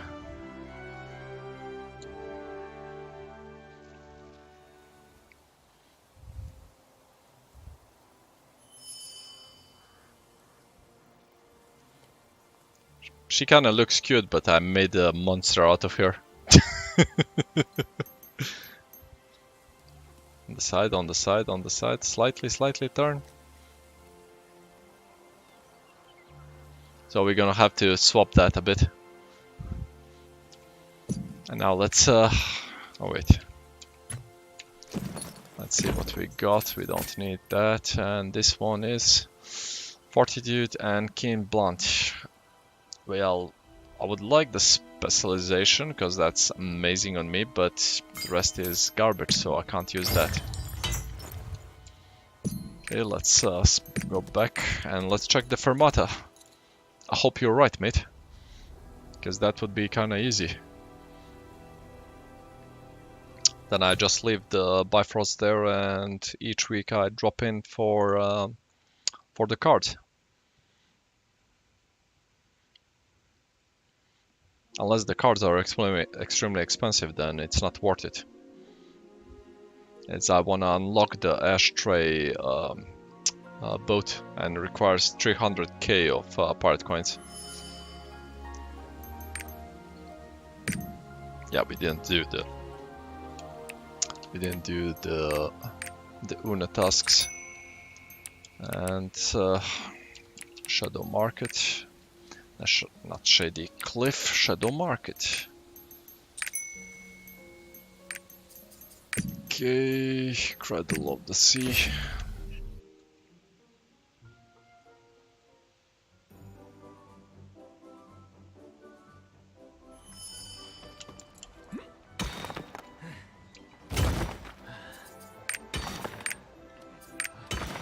So I'll assume it's one of these.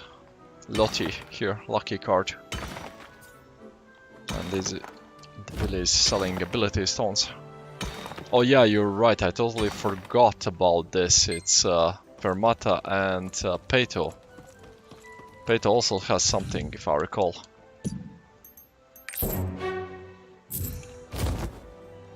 Come on.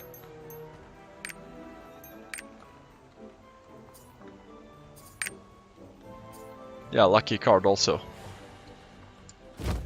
So it's Peto and this.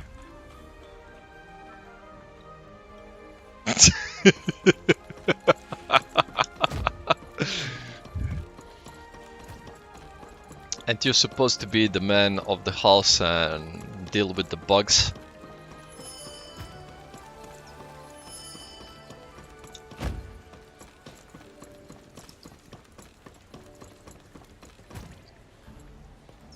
Yes, but it's a big one and I'm scary.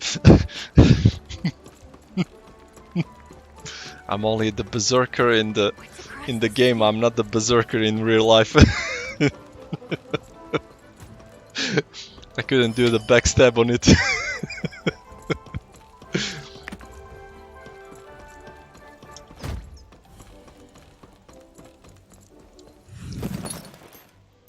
Oh yeah, it's this.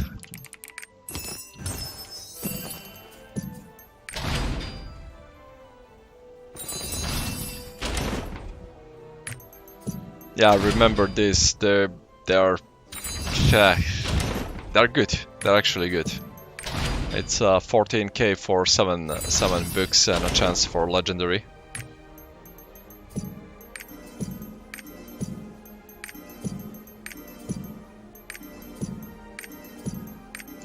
Just forgot about this because this I need the Bifrost and I really don't wanna have to drive constantly here. But now that we have a extra Bifrost, we can put one on Fermata and one on the what it's called Peto. Actually, we can collect Peto tomorrow. As on the main character, I have the Bifrost on the event island, and that's a small drive. How is this a miss? Okay, I'll give you the first one, but how is the second one a miss? And you give me these two when I click in between to collect both of them, like, the fuck? Fail? I was in. I was fucking in.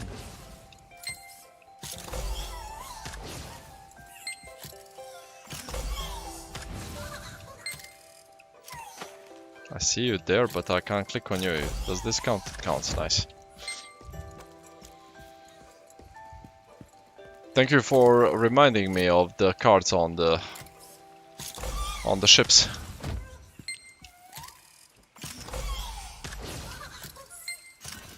Kind of forgot about those.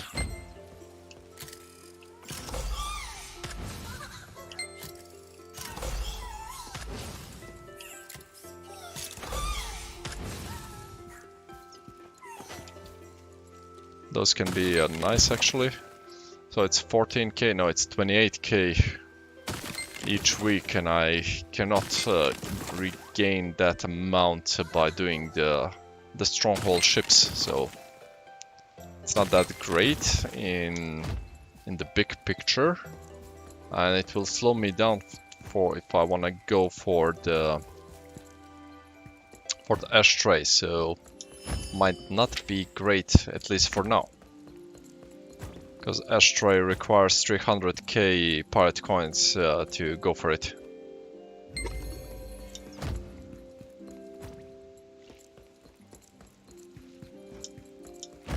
And if we ignore that, then we can go for the cards maybe and finish up the something, I don't know.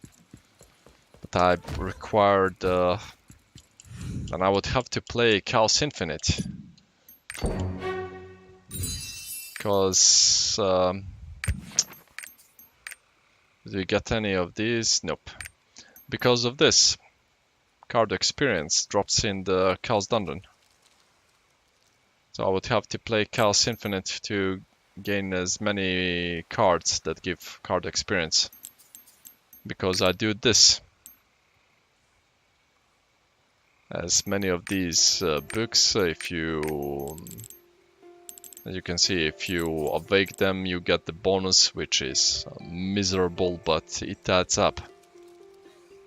And once you start getting like 2-3% on something, that becomes a lot of damage later on, when you're dealing millions in damage. Then suddenly that million becomes 1.5 million.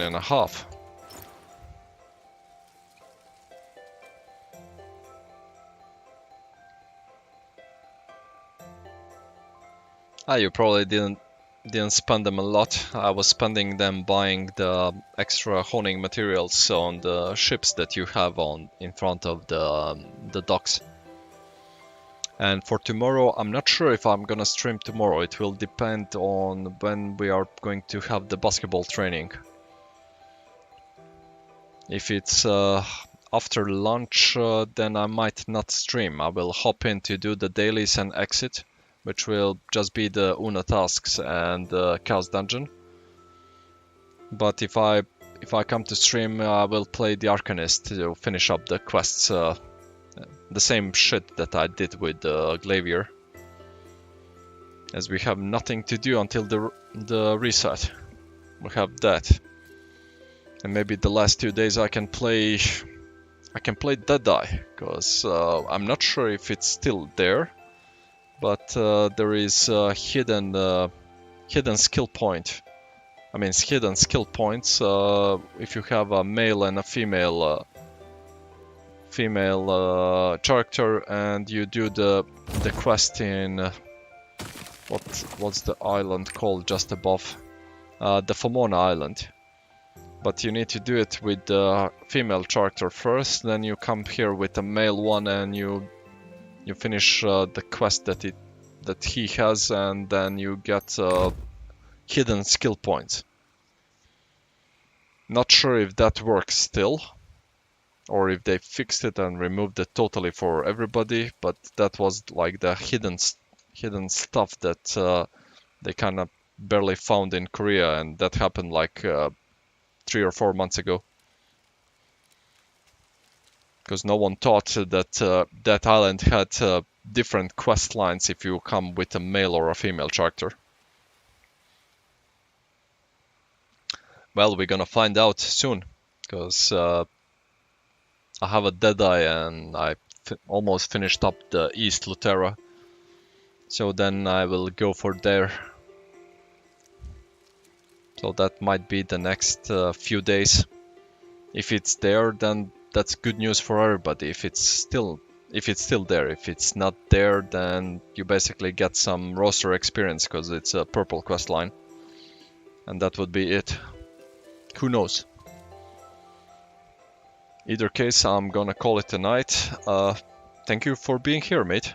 And I'm glad that I gave you some information, and I'm happy that you reminded me of some of the stuff that I neglected.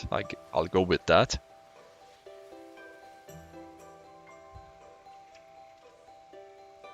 So it wasn't only a one-way street. So that's kind of good.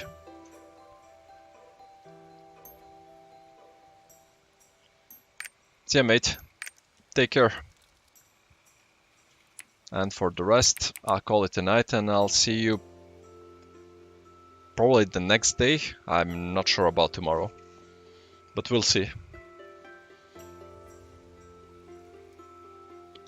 Likewise.